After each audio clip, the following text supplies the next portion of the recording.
Director सिर्फ इसलिए कि मैं 3 मिनट लेट ऑफिस पहुंचता हूं, वह पूरी कंपनी के सामने इसी साल के मेरे 80,000 युआन के प्रोजेक्ट बोनस को कैंसिल कर देता है। जिस पर मैं उसे समझाता हूं कि कल रात कोर लूप होल को फिक्स करने के लिए मैं सुबह 4 बजे तक ओवर टाइम कर रहा था, लेकिन वह मुझे ही बहाने बनाने वाला इंसान बताने लगता है। यह सुनकर मेरा भी अब और बहस करने का मन नहीं करता और फिर मैं कंप्लीटली केयरलेस तरीके से जॉब करने लगता हूं, जिसका रिजल्ट ये होता है कि आधे महीने के अंदर ही पूरा सिस्टम हैकर्स के अटैक का शिकार हो जाता है।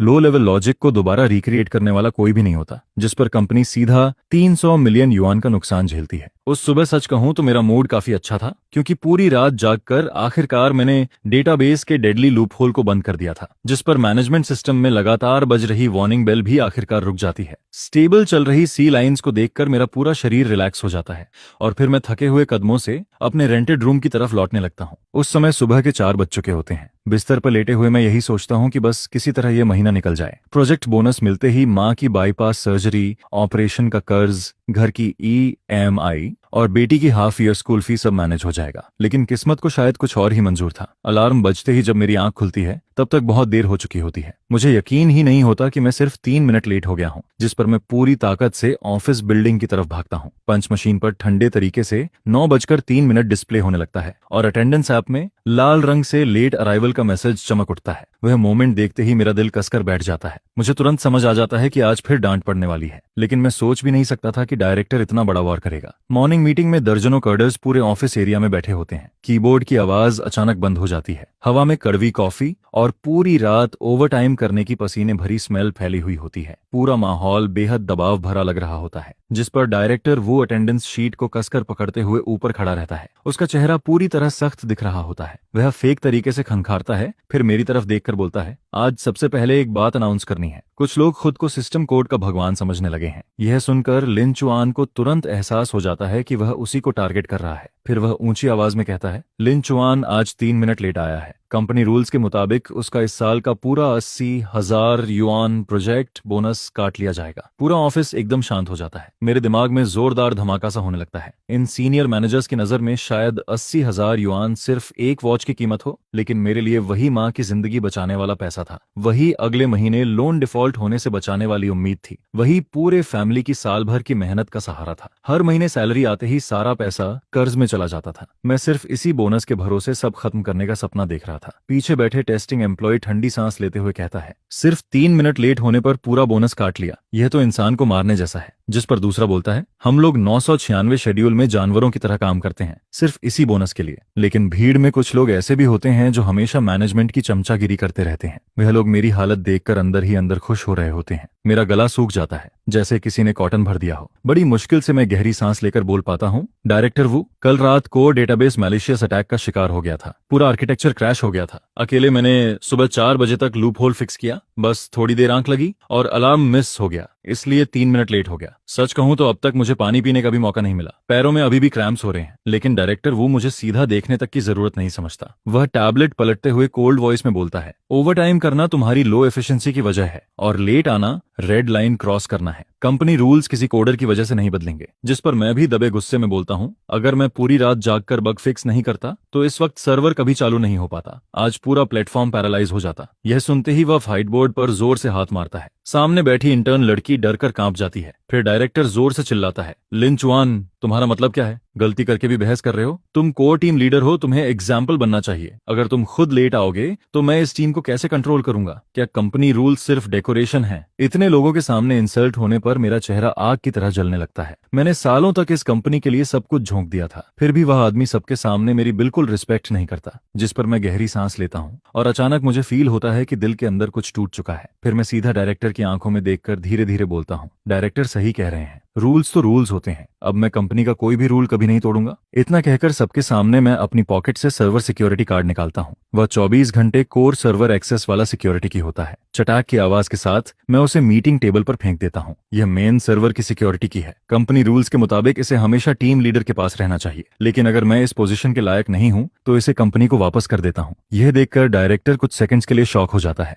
उसे उम्मीद नहीं थी कि मैं इतना आगे चला जाऊंगा। जिस पर ओल्ड चेन जल्दी से मेरा स्लीव पकड़कर धीरे से बोलता है, ब्रोदरलिन इतना इम्पल्सिव मत बनो। लेकिन मैं उसका हाथ हटाकर वापस अपनी सीट पर लौट जाता हूँ और फिर हैंडओवर डॉक्यूमेंट्स अरेंज करने लगता हूँ। दोपहर 3 बजे टेस्टिंग टीम मैसेज भेजती है कि नए प्रोडक्ट लॉन्च से पहले स्ट्रेस टेस्ट करना जरूरी है, जिस पर डायरेक्टर वो वर्क ग्रुप में मेरा नाम टैग करते हुए लिखता है, लिन चुआन आज रात ओवरटाइम करके टेस्टिंग टीम के साथ कोऑपरेट करो, सिस्टम स्टेबल रहना चाहिए। मैं मैसेज देखता हूँ लेकिन कोई रिप्लाई नहीं देता। ओल्ड चेन धीरे से पास आकर बोलता है, ब्रदर लिन डायरेक्टर तुम्हें बुला रहे हैं, जिस पर मैं कंप्यूटर स्क्रीन के नीचे राइट कॉर्नर में दिख रहा टाइम उसे दिखाता हूँ। उस वक्त शाम के 5:58 हो रहे होते हैं। मैं शांत आवाज में बोलता हूँ, कंपनी रूल्स के हिसाब से आज का वर्किंग टाइम खत्म होने वाला है। इतना बोलते ही क्लॉक सीधा 6 बजे बजा देता है। फिर मैं टाइम पर पंच आउट करता हूँ, अपना सामान उठाता हूँ और ऑफिस से बाहर निकलने लगता हूँ। पीछे से डायरेक्टर वो गुस्से में चिल्लाता है, लिंचुआन वहीं रुक जाओ। लेकिन मैं एक बार भी पीछे मुड़कर नहीं देखता और सीधे एलिवेटर में चला जाता हूँ। एलिवेटर का डोर बंद होते वक्त डायरेक्टर वो का गुस्से से लाल चेहरा धीरे धीरे छिप जाता है। उस मोमेंट लिफ्ट में सिर्फ मैं अकेला खड़ा होता हूँ।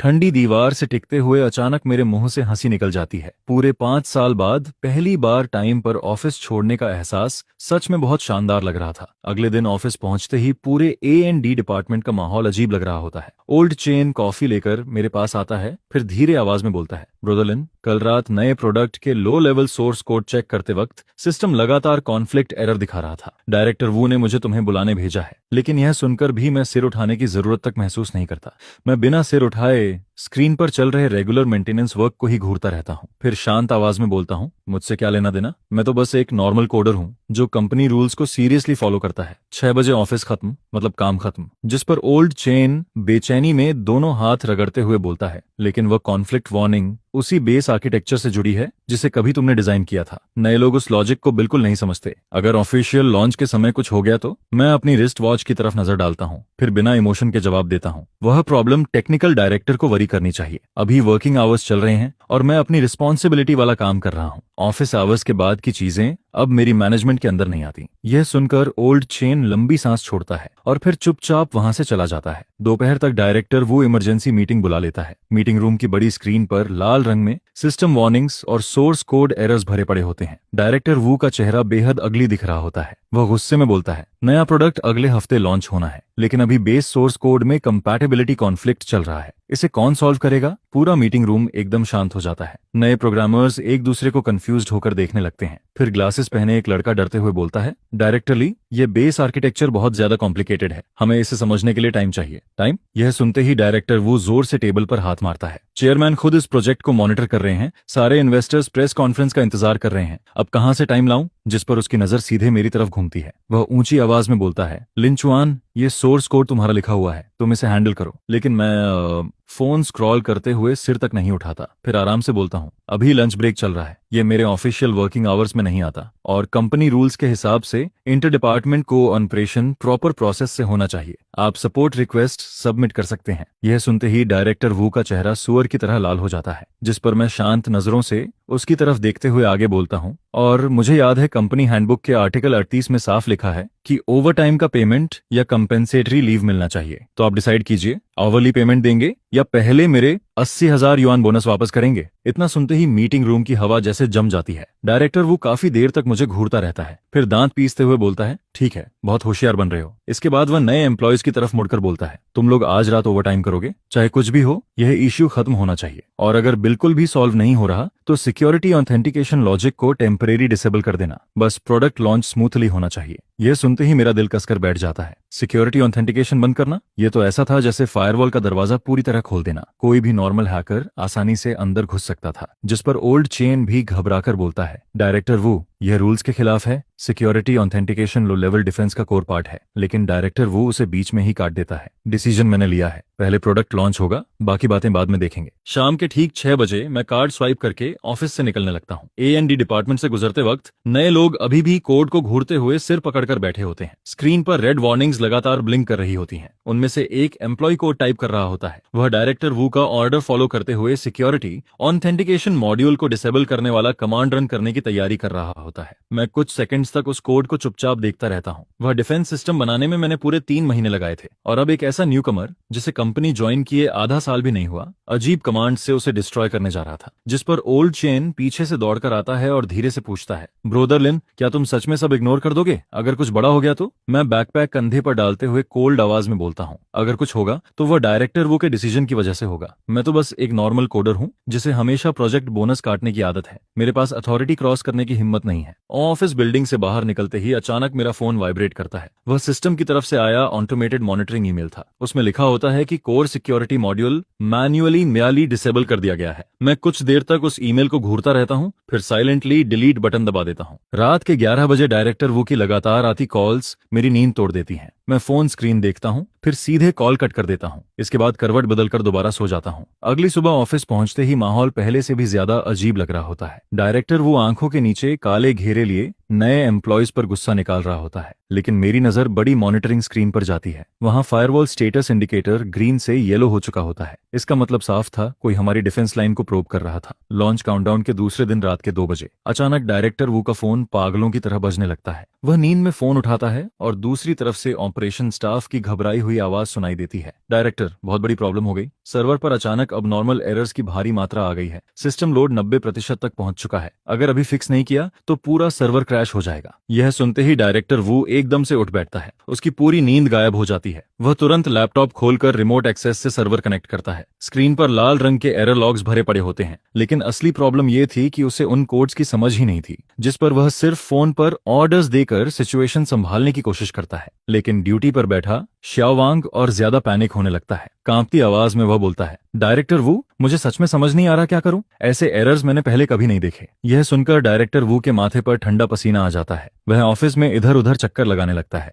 उसी मोमेंट उसके दिमाग में लिन चुआन का नाम आता है, लेकिन अगले ही पल वह उस थॉट को खुद ही दबा देता है। आखिर कुछ घंटे पहले ही उसने पूरी कंपनी के सामने मेरे 80,000 युआन काटे थे। अब आधी रात को मदद मांगने जाता तो उसकी रिस्पेक्ट कहाँ जाती, जिस पर वह दांत पीसते हुए फैसला लेता है, शाओवांग, उन एरर वार्निंग्स को इग्नोर करो, डायरेक्ट ओवरराइड पैच इस्तेमाल करो, फोर्सफुली सारे एरर कोड्स दबा दो, पहले सिस्टम को चलने दो, बाकी बाद में देखेंगे। शाओवांग कुछ सेकंड्स हेजिटेट करता है, लेकिन आखिरकार ऑर्डर मान लेता है। 10 मिनट बाद स्क्रीन पर चमक रही सारी रेड वार्निंग्स गायब हो जाती हैं। सिस्टम लोड भी धीरे धीरे नीचे आने लगता है। यह देखकर डायरेक्टर वो राहत की सांस लेता है। उसे लगने लगता है कि उसने बहुत स्मार्ट डिसीजन लिया है। फिर वह कॉल डिस्कनेक्ट करके आराम से वापस सो जाता है।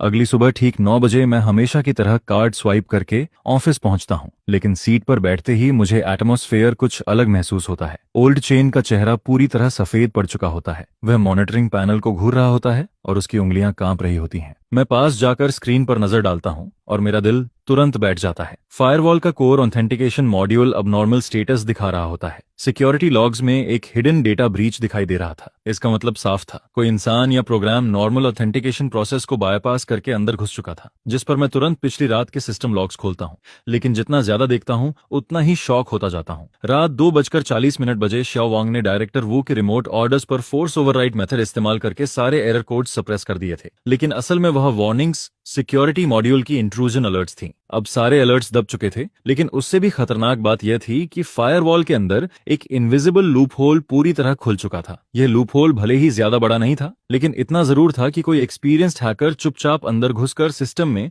बैकडोर कोड इंस्टॉल कर सकता था। जिस पर ओल्ड चेन धीरे से मेरे पास आकर पूछता है, लिंचुआन, क्या हमें यह बात ऊपर रिपोर्ट करनी चाहिए? मैं दूर कॉफी बना रहे डायरेक्टर वू की तरफ देखता हूँ, फिर दीवार पर चिपके कंपनी मैनेजमेंट रूल्स की तरफ नजर घुमाता हूँ। वहां साफ लिखा होता है कि हायर मैनेजमेंट को बाईपास करके रिपोर्ट करने वाले इंसान को मैनेजमेंट ऑर्डर डिस्टर्ब करने वाला माना जाएगा और उसके खिलाफ स्ट्रिक्ट एक्शन लिया जाएगा। जिस पर मैं सिर हिलाते हुए बोलता हूँ, कंपनी के रूल्स हैं, हमें फॉलो करने चाहिए, और वैसे भी डायरेक्टर वो टेक्निकल हेड हैं, उन्हें हमसे ज्यादा समझ होगी। ओल्ड चेन कुछ बोलने की कोशिश करता है, लेकिन आखिर में चुप हो जाता है। इतने में डायरेक्टर वो कॉफी कप लेकर हमारे पास आता है। हमें मॉनिटरिंग पैनल घूरते देखकर वह सार्कास्टिक स्माइल के साथ बोलता है, तुम लोग भी बेवजह टेंशन लेते रहते हो। कल रात की प्रॉब्लम मैं ऑलरेडी सॉल्व कर चुका हूँ। अब आराम से लॉन्च प्रिपरेशन करो, हर वक्त घोस्ट्स मत ढूंढते फिरो। मैं हल्का सा सिर हिलाता हूँ और क्वाइटली सिस्टम लॉग्स वाली विंडो बंद कर देता हूँ। शाम के ठीक 6 बजे मैं टाइम पर ऑफिस छोड़ देता हूँ। कंपनी बिल्डिंग से बाहर निकलते वक्त होराइजन पर फैला सनसेट खून की तरह लाल दिख रहा होता है। मैं फोन निकालकर माँ का आया मैसेज देखता हूँ। उसमें लिखा होता है कि डॉक्टर ने अगले हफ्ते हॉस्पिटल एडमिट होने को कहा है, सर्जरी की प्रिपरेशन करनी होगी,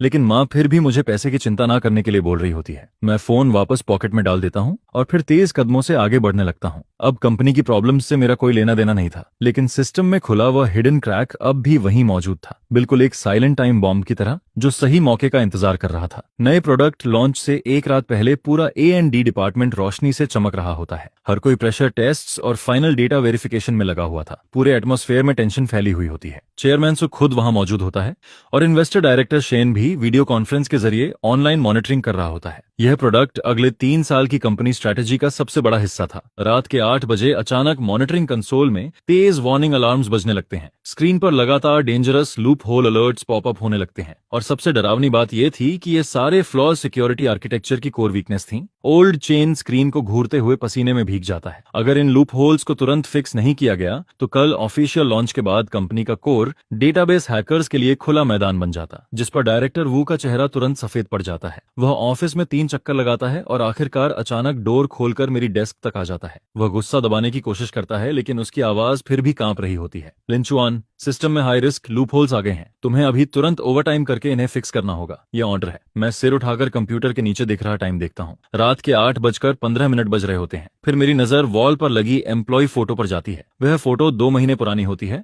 जब मुझे अब भी यकीन था कि मेहनत का रिवॉर्ड मिलता है। जिस पर मैं शांत आवाज में बोलता हूँ, डायरेक्टर वू, लेबर कॉन्ट्रैक्ट में साफ लिखा है कि ओवरटाइम के लिए पहले रजिस्ट्रेशन और पेमेंट कंफर्मेशन जरूरी है, और पिछले महीने का मेरा 80,000 युआन प्रोजेक्ट बोनस भी अभी क्लियर नहीं हुआ। क्या पहले वो अमाउंट सेटल कर सकते हैं? यह सुनते ही डायरेक्टर वू पूरी तरह स्टन्नड रह जाता है। उसे उम्मीद नहीं थी कि मैं ऐसी डिमांड रखूंगा। उसका चेहरा गुस्से से लाल हो जाता है। वह दहाड़ते हुए बोलता है, ये कौन सा वक्त है पैसे की बात करने का? कंपनी क्राइसिस में है। तुम टेक्निकल बैकबोन हो, क्या तुम्हें रिस्पॉन्सिबिलिटी नहीं लेनी चाहिए? लेकिन मैं शांत तरीके से सिर हिलाता हूँ। डायरेक्टर वू, पहले आपने ही कहा था कि रूल्स कभी ब्रेक नहीं हो सकते। अब मैं भी कंपनी पॉलिसी सीरियसली फॉलो कर रहा हूँ। अगर रिटर्न ओवरटाइम अप्रूवल और ओवरटाइम फी कंफर्मेशन नहीं है तो मैं फ्री में ओवरटाइम नहीं कर सकता, और वह 80,000 युआन मेरा मेहनत का पैसा है। उसका प्रॉपर एक्सप्लेनेशन मिलना चाहिए। यह सुनकर डायरेक्टर वू का पूरा शरीर गुस्से से कांपने लगता है। वह उंगली मेरी तरफ दिखाकर चिल्लाता है, लिंचुआन, तुम कंपनी को थ्रेटन कर रहे हो? मैं खड़ा होकर अपनी कॉलर ठीक करता हूँ, फिर धीरे से बोलता हूँ, डायरेक्टर वू, एम्प्लॉय को फायर करने का भी प्रॉपर प्रोसेस होता है। कम से कम 30 दिन पहले रिटर्न नोटिस देना पड़ता है। और भूलिए मत, मेरे पास अभी भी 5 साल का लेबर कॉन्ट्रैक्ट है। अगर इलीगल टर्मिनेशन हुआ तो कंपनी को डबल कंपेंसेशन देनी पड़ेगी। पूरा ऑफिस एकदम साइलेंट हो जाता है। हर एम्प्लॉय अपना काम रोककर हमारी तरफ देखने लगता है। ओल्ड चेन बीच में आकर समझाने की कोशिश करता है, लेकिन मेरी नजर उसे रोक देती है। आखिर में डायरेक्टर वो गुस्से से कांपते हुए बोलता है, बहुत अच्छा लिंचुआन, कल प्रोडक्ट लॉन्च के बाद सबसे पहला इंसान जिसे मैं कंपनी से निकालूंगा वह तुम होगे। फिर देखता हूँ इस इंडस्ट्री में कैसे सर्वाइव करते हो। मैं हल्का सा सिर हिलाता हूँ और अपना बैकपैक उठाकर निकलने लगता हूँ। ओल्ड चेन धीरे से मेरे पास आकर बोलता है, लिंचुआन, कम से कम हेल्प तो कर दो। अगर सच में कुछ हो गया तो हम सब खत्म हो जाएंगे। मैं कुछ सेकंड्स रुकता हूँ, मॉनिटरिंग स्क्रीन पर चमकती लाल वार्निंग्स को देखता हूँ, फिर डायरेक्टर वू के पीले पड़ चुके चेहरे की तरफ नजर डालता हूँ, जिस पर मैं कोल्ड आवाज में बोलता हूँ, ब्रोदर चेन, मैं तो बस एक छोटा कोडर हूँ, कंपनी रूल्स वायलेट करने की हिम्मत नहीं कर सकता। इतना कहकर मैं बिना पीछे देखे सीधे एलिवेटर की तरफ चला जाता हूँ। पीछे से डायरेक्टर वू की चीजें तोड़ने की आवाजें और चेयरमैन सू की गुस्से भरी दहाड़ सुनाई देती रहती है। एलिवेटर डोर धीरे धीरे बंद हो जाता है। मैं ठंडी दीवार से टिककर आंखें बंद कर लेता हूँ। तभी फोन वाइब्रेट करता है। वह हॉस्पिटल की तरफ से आया पेमेंट रिमाइंडर था। माँ की सर्जरी डिपॉजिट में अभी भी 50,000 युआन कम थे। कंपनी बिल्डिंग से बाहर निकलते ही ठंडी हवा चेहरे से टकराती है। शुरुआती ऑटम की चिली फीलिंग पूरे शरीर में फैल जाती है। मैं ऊपर देखता हूँ। बिल्डिंग की टॉप फ्लोर पर अब भी लाइट्स जल रही होती हैं। वहां एक ऐसी इमरजेंसी फायर फाइट चल रही थी जिसमें अब मेरी कोई मौजूदगी नहीं थी, और कल वही दिन था जब मिरेकल देखने को मिलने वाला था। प्रेस कॉन्फ्रेंस का वेन्यू बेहद शानदार तरीके से सजाया गया था। 5 स्टार होटल का बैंक्वेट हॉल रिपोर्टर्स और बिजनेस जायंट से भरा हुआ था। पूरी वॉल पर वॉल पर जायंट LED स्क्रीन लगी हुई थी जिस पर कंपनी लोगो चमक रहा होता है। चेयरमैन सू एक्सपेंसिव सूट पहनकर स्टेज के बीचों बीच खड़ा था और बड़े कॉन्फिडेंस से पूरे 1 साल में बने सोशल कॉमर्स प्लेटफॉर्म का इंट्रोडक्शन दे रहा था। नीचे फ्रंट रो में बैठे इन्वेस्टर डायरेक्टर शेन संतुष्टि से सिर हिला रहे होते हैं। उन्होंने इस प्रोजेक्ट में पूरे 200 मिलियन इन्वेस्ट किए थे। अब उन्हें बस लॉन्च के बाद यूजर्स एक्सप्लोजन और कंपनी वैल्यूएशन डबल होने का इंतजार था। ठीक सुबह 10 बजे चेयरमैन सू सिंबॉलिक लॉन्च बटन दबाता है। स्क्रीन पर यूजर रजिस्ट्रेशन तेजी से बढ़ने लगते हैं। हर सेकंड सैकड़ों नए यूजर्स प्लेटफॉर्म में एंटर कर रहे होते हैं। पूरा हॉल तालियों से गूंज उठता है। लेकिन बैकस्टेज टेक्निकल एरिया में खड़ा डायरेक्टर वो मॉनिटरिंग पैनल को घूर रहा होता है। उसके माथे पर लगातार पसीना निकल रहा था। कल रात उसने 2 आउटसोर्स्ड टेक्निकल टीम्स को इमरजेंसी में बुलाया था। वे पूरी रात जागकर बग्स पैच कर रहे थे। हालांकि सारे डेंजरस लूप होल्स पूरी तरह फिक्स नहीं हुए थे, लेकिन कम से कम सबसे ऑब्वियस क्रैक्स को टेम्पररी कवर जरूर कर दिया गया था। वो खुद को दिलासा देता है कि शायद वो इस प्रेस कॉन्फ्रेंस के कुछ घंटों को किसी तरह झेल लेगा। 10:15 पर रजिस्टर्ड यूजर्स की संख्या 1 लाख के पार चली जाती है, जिस पर मीडिया के फ्लैश लाइट्स लगातार चमकने लगती हैं। चेयरमैन तो चेहरे पर बड़ी सी स्माइल लेकर इंटरव्यू देना शुरू करता है। फिर 10:23 पर अचानक सर्वर ट्रैफिक में कुछ अजीब बदलाव दिखने लगता है। मॉनिटरिंग बोर्ड पर डेटा ग्राफ्स किसी हार्ट बीट मॉनिटर की तरह पागलों की तरह ऊपर नीचे होने लगते हैं। यह देखकर ओल्ड चेन का चेहरा तुरंत बदल जाता है, जिस पर वो गंभीर आवाज में कहता है, कुछ गड़बड़ है। यह ट्रैफिक पैटर्न नॉर्मल यूजर्स जैसा बिल्कुल नहीं लग रहा। जिस पर डायरेक्टर इनको थोड़ा पास आकर धीरे से कहता है, शायद किसी एरिया के यूजर्स एक साथ लॉग इन कर रहे होंगे। चिंता की बात नहीं है। लेकिन 10:25 पर फर्स्ट फायरवॉल लेयर की वार्निंग लाइट्स ब्लिंक करना शुरू कर देती हैं, जिसके तुरंत बाद सेकंड लेयर भी वार्निंग देने लगती है, और फिर थर्ड लेयर डोमिनो कार्ड्स की तरह एक के बाद एक कोलैप्स होने लगती है। यह देखकर ओल्ड चेन के हाथ कांपने लगते हैं। उसे समझ आ जाता है कि यह कोई नॉर्मल ट्रैफिक स्पाइक नहीं, बल्कि एक ऑर्गेनाइज्ड हैकर अटैक है। फिर 10:27 पर हॉल का जायंट स्क्रीन अचानक काला पड़ जाता है, जिस पर पूरा हॉल शोर से भर जाता है। चेयरमैन तो की स्माइल उसके चेहरे पर ही जम जाती है, जबकि टेक्निकल स्टाफ पागलों की तरह कीबोर्ड्स पर टाइपिंग करते हुए सिस्टम रिस्टोर करने की कोशिश करने लगते हैं। लेकिन जैसे ही स्क्रीन दोबारा ऑन होता है, सिचुएशन पूरी तरह कंट्रोल से बाहर जा चुकी होती है। पूरे स्क्रीन पर एक स्कल एनिमेशन दिखाई देने लगता है, जिसके नीचे ब्लड रेड फॉन्ट में धीरे धीरे इंग्लिश वर्ड्स उभरते हैं, you came to think you won guys. यह देखते ही पूरा हॉल केओस में बदल जाता है। रिपोर्टर्स अपने फोन्स निकालकर लगातार फोटोज लेने लगते हैं। वहीं इन्वेस्टर्स के डायरेक्टर शेन का चेहरा पूरी तरह सफेद पड़ जाता है, जिस पर चेयरमैन तो गुस्से में बैकस्टेज की तरफ दौड़ते हुए डायरेक्टर इनगो पर चिल्लाता है, ये सब क्या हो रहा है। डायरेक्टर इनगो पूरा कांपते हुए टूटे फूटे शब्दों में कहता है, मुझे नहीं पता, शायद हैकर्स ने अटैक किया है, हम अभी इसे हैंडल कर लेंगे। लेकिन तब तक बहुत देर हो चुकी होती है। Hacker codename GY underground hacker forums की दुनिया का एक लेजेंड माना जाता है, जिसने काफी समय पहले से इस प्लेटफॉर्म को टारगेट कर रखा था। वह अनपैच्ड सिक्योरिटी लूप होल्स का फायदा उठाकर पिछले कई दिनों से सिस्टम के अंदर छिपा बैठा था, और आज प्रेस कॉन्फ्रेंस के दौरान बढ़ा हुआ ट्रैफिक उसके लिए परफेक्ट मौका बन जाता है। 10:30 पर जीवाई अपना पहले से प्लान्ड DDoS अटैक शुरू कर देता है, जिसके साथ उसका इंट्रूजन प्रोग्राम भी एक्टिवेट हो जाता है। जिन सिक्योरिटी लूपहोल्स को डायरेक्टर इनगो ने इग्नोर किया था, वही अब हैकर के लिए सीधे अंदर घुसने वाला हाईवे बन जाते हैं। फिर जायंट स्क्रीन पर मौजूद स्कल बोलना शुरू कर देता है, जिसकी इलेक्ट्रॉनिक सिंथेसाइज्ड वॉइस पूरे हॉल में गूंजने लगती है, तुम लोगों का सिस्टम कागज जितना कमजोर है, और उस बेवकूफ टेक्निकल डायरेक्टर का शुक्रिया जिसने मेरे लिए दरवाजा पूरी तरह खोल दिया। यह सुनते ही डायरेक्टर इनगो का चेहरा कागज की तरह सफेद पड़ जाता है। उसके पैर कांपने लगते हैं और वो लगभग जमीन पर गिरने ही वाला होता है, जिस पर मीडिया रिपोर्टर्स और ज्यादा एक्साइटेड हो जाते हैं, क्योंकि यह साल का सबसे बड़ा टेक स्कैंडल बन चुका होता है। फ्लैश लाइट्स और तेजी से चमकने लगती हैं, और काउंटलेस कैमरों स्टेज की तरफ घूम जाते हैं,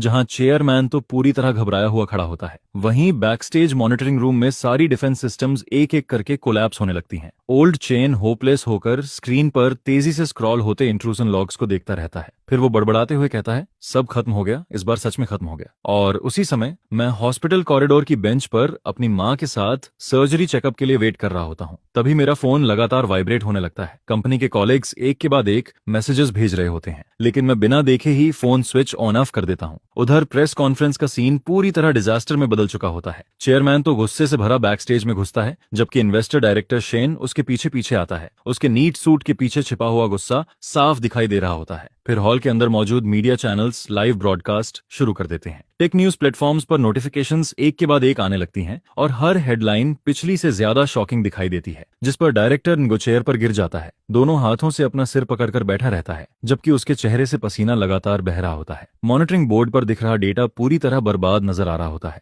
हैकर अटैक ऐसे आगे बढ़ रहा होता है जैसे वहां कोई डिफेंस मौजूद ही ना हो। हैकर सिस्टम के अंदर फ्रीली घूमते हुए यूजर डेटाबेस तक पहुंचने लगते हैं। एक्सेस लॉग्स तेजी से स्क्रॉल होने लगते हैं, और हर नई लाइन का मतलब होता है कि बड़ी मात्रा में यूजर डेटा चोरी किया जा रहा है। जिस पर चेयरमैन तो चिल्लाते हुए कहता है, हैकर्स फर्स्ट सिक्योरिटी लाइन तोड़ चुके हैं, वो अब कोर डेटाबेस में घुस रहे हैं। अगर यही स्पीड रही तो सिर्फ 10 मिनट में पूरा प्राइवेट यूजर डेटा चोरी हो जाएगा। यह सुनकर डायरेक्टर शेन जोर से टेबल पर मुक्का मारता है और कहता है, 10 मिनट? तुम्हारी सिक्योरिटी बस इतनी ही है? हमने 200 मिलियन युआन इन्वेस्ट किए और तुम लोग एक हैकर तक नहीं रोक पा रहे? फिर चेयरमैन तो गुस्सा दबाते हुए डायरेक्टर इनगो से कहता है, तुरंत इमरजेंसी प्रोटोकॉल एक्टिवेट करो, अटैक सोर्स बंद करो और कोर डेटा को बचाओ। जिस पर डायरेक्टर इनगो पैनिक में खड़ा हो जाता है, लेकिन उसे सिक्योरिटी आर्किटेक्चर की असली समझ होती ही नहीं है, इसलिए वो अपनी आधी अधूरी नॉलेज के दम पर ब्लाइंडली ऑन ऑर्डर्स देने लगता है। वो कुछ सेकंड्स तक स्क्रीन को घूरता रहता है और फिर अचानक उसे एक तरीका सूझता है जिसे वो जीनियस सॉल्यूशन समझ लेता है। जल्दी मेन पावर कट करो, पूरे सर्वर को फिजिकली शट डाउन करके सीधे रीस्टार्ट करो। यह सुनते ही ओल्ड चेन शॉक में आ जाता है और तुरंत चिल्लाता है, डायरेक्टर इनगो, ऐसा मत कीजिए, सिस्टम अभी हेवी लोड पर चल रहा है। अचानक पावर कट करने से फिजिकल डेटा डैमेज हो सकता है। लेकिन डायरेक्टर इनगो उसकी बात काटते हुए चिल्लाता है, अब टाइम नहीं है, मेरी बात मानो, तुरंत पावर ऑफ करके उस हैकर को बाहर फेंको। जिस पर सारे टेक्निकल स्टाफ एक दूसरे को कंफ्यूज्ड नजरों से देखने लगते हैं, लेकिन आखिर में उन्हें ऑर्डर मानना ही पड़ता है। सर्वर रूम आता,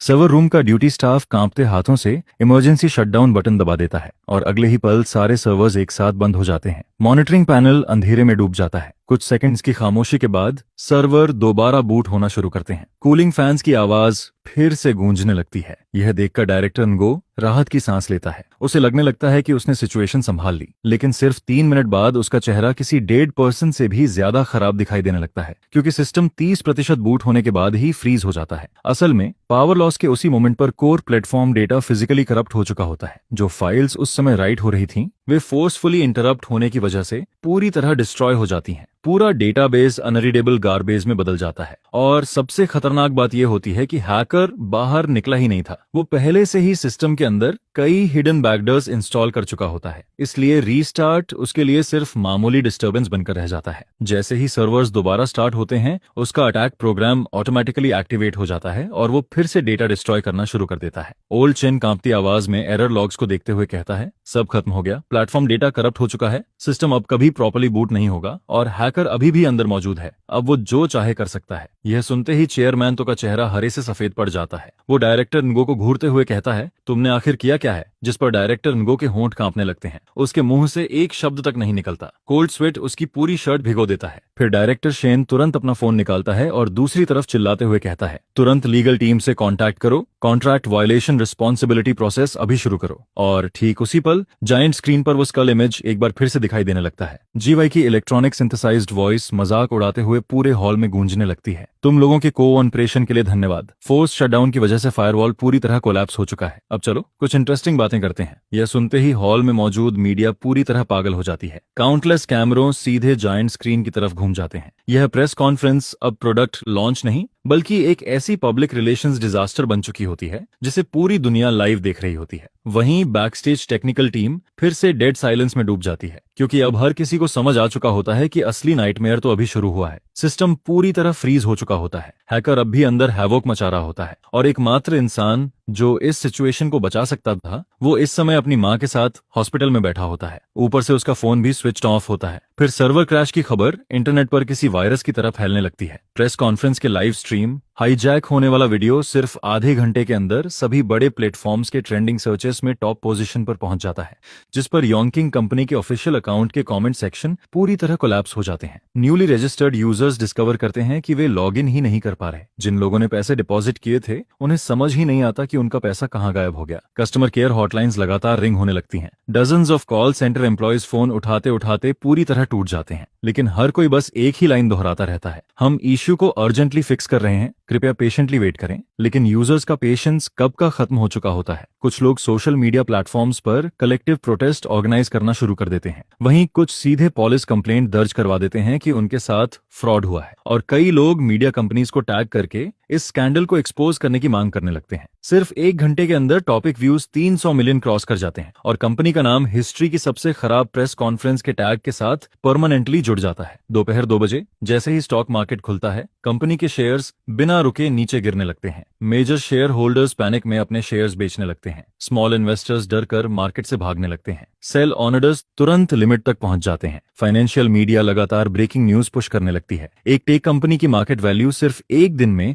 300 मिलियन युआन से ज्यादा एवेपोरेट हो गई। यह इस साल की सबसे बड़ी गिरावट बन चुकी है, जिस पर चेयरमैन तो अपने ऑफिस में बैठा होता है, उसके सामने 7 से 8 फोन्स पड़े होते हैं और हर फोन लगातार वाइब्रेट कर रहा होता है। बोर्ड मेंबर्स, पार्टनर्स, एडवर्टाइजर्स, हर कोई बस एक ही सवाल पूछ रहा होता है, सिस्टम आखिर कब रिस्टोर होगा? लेकिन उसके पास कोई जवाब नहीं होता। A&D डिपार्टमेंट से आने वाली हर नई रिपोर्ट पिछली से ज्यादा होपलेस होती जाती है। सिस्टम पूरी तरह पैरालाइज्ड हो चुका होता है, डेटा सीरियसली करप्ट हो चुका होता है, यहाँ तक कि हायर एक्सटर्नल टीम्स भी सिर्फ लॉग्स देखकर सिर हिलाते हुए वापस लौट जाती हैं। फिर शाम 3 बजे इन्वेस्टर डायरेक्टर शेन का कॉल आता है। उसकी आवाज बर्फ की तरह ठंडी होती है। चेयरमैन, तो मुझे उम्मीद है कि आपको हमारी काउंटरपार्ट एग्रीमेंट याद होगी। प्लेटफॉर्म लॉन्च होने के 3 महीने के अंदर मंथली एक्टिव यूजर्स 5 मिलियन पहुंचने चाहिए थे। अगर ऐसा नहीं हुआ तो आपको मेरे 30% शेयर्स बाय बैक करने होंगे। यह सुनते ही चेयरमैन तो के हाथ कांपने लगते हैं। वो मुश्किल से कहता है, डायरेक्टर शेन, हम इसे जल्द ठीक कर देंगे, यह सिर्फ टेम्पररी टेक्निकल इश्यू है। लेकिन डायरेक्टर शेन तुरंत उसकी बात काट देता है। Technical issue? पूरी इंटरनेट दुनिया अभी तुम लोगों को जोक की तरह देख रही है। यूजर्स का ट्रस्ट पूरी तरह कोलैप्स हो चुका है। अगर आज तुम सिस्टम फिक्स भी कर लो तब भी कौन तुम्हारा प्लेटफॉर्म यूज करेगा? फिर वो ठंडी आवाज में आगे कहता है, अगर सुबह होने से पहले सिस्टम रिस्टोर नहीं हुआ तो मैं तुरंत कॉम्पेंसेशन प्रोसेस एक्टिवेट कर दूंगा। एग्रीमेंट के मुताबिक तुम्हें इन्वेस्टमेंट लॉस का 3 गुना कॉम्पेंसेट करना होगा,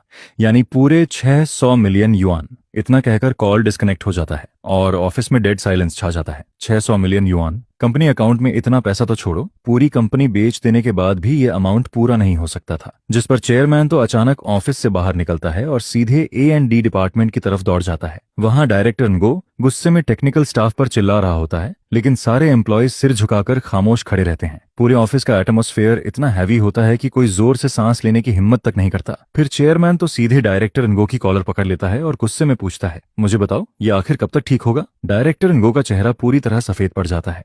वो कांपती आवाज में कहता है, चेयरमैन, तो मैंने 3 एक्सटर्नल सिक्योरिटी कंपनी से कांटेक्ट किया है, लेकिन सिस्टम लॉग्स देखने के बाद सबने कहा कि प्लेटफॉर्म आर्किटेक्चर बहुत ज्यादा कॉम्प्लेक्स है, इसे शॉर्ट टाइम में रिपेयर करना प्रैक्टिकली इम्पॉसिबल है। ये सुनते ही चेयरमैन तो उसके कॉलर को छोड़ देता है। उसका पूरा शरीर ऐसे लग रहा होता है जैसे सारी ताकत निकल चुकी हो। फिर वो अचानक किसी बात को याद करता है, लिनशुआन कहाँ है? लिनशुआन को बुलाओ, वही इसे फिक्स करेगा। लेकिन यह सुनते ही पूरा ऑफिस साइलेंस में डूब जाता है, जिस पर ओल्ड चेन धीरे से कहता है, लिनशुआन ने आज लीव ली थी, वो अपने फैमिली मेंबर को हॉस्पिटल लेकर गया है और उसका फोन भी स्विच्ड ऑफ है। यह सुनकर चेयरमैन तो अचानक फ्रीज हो जाता है।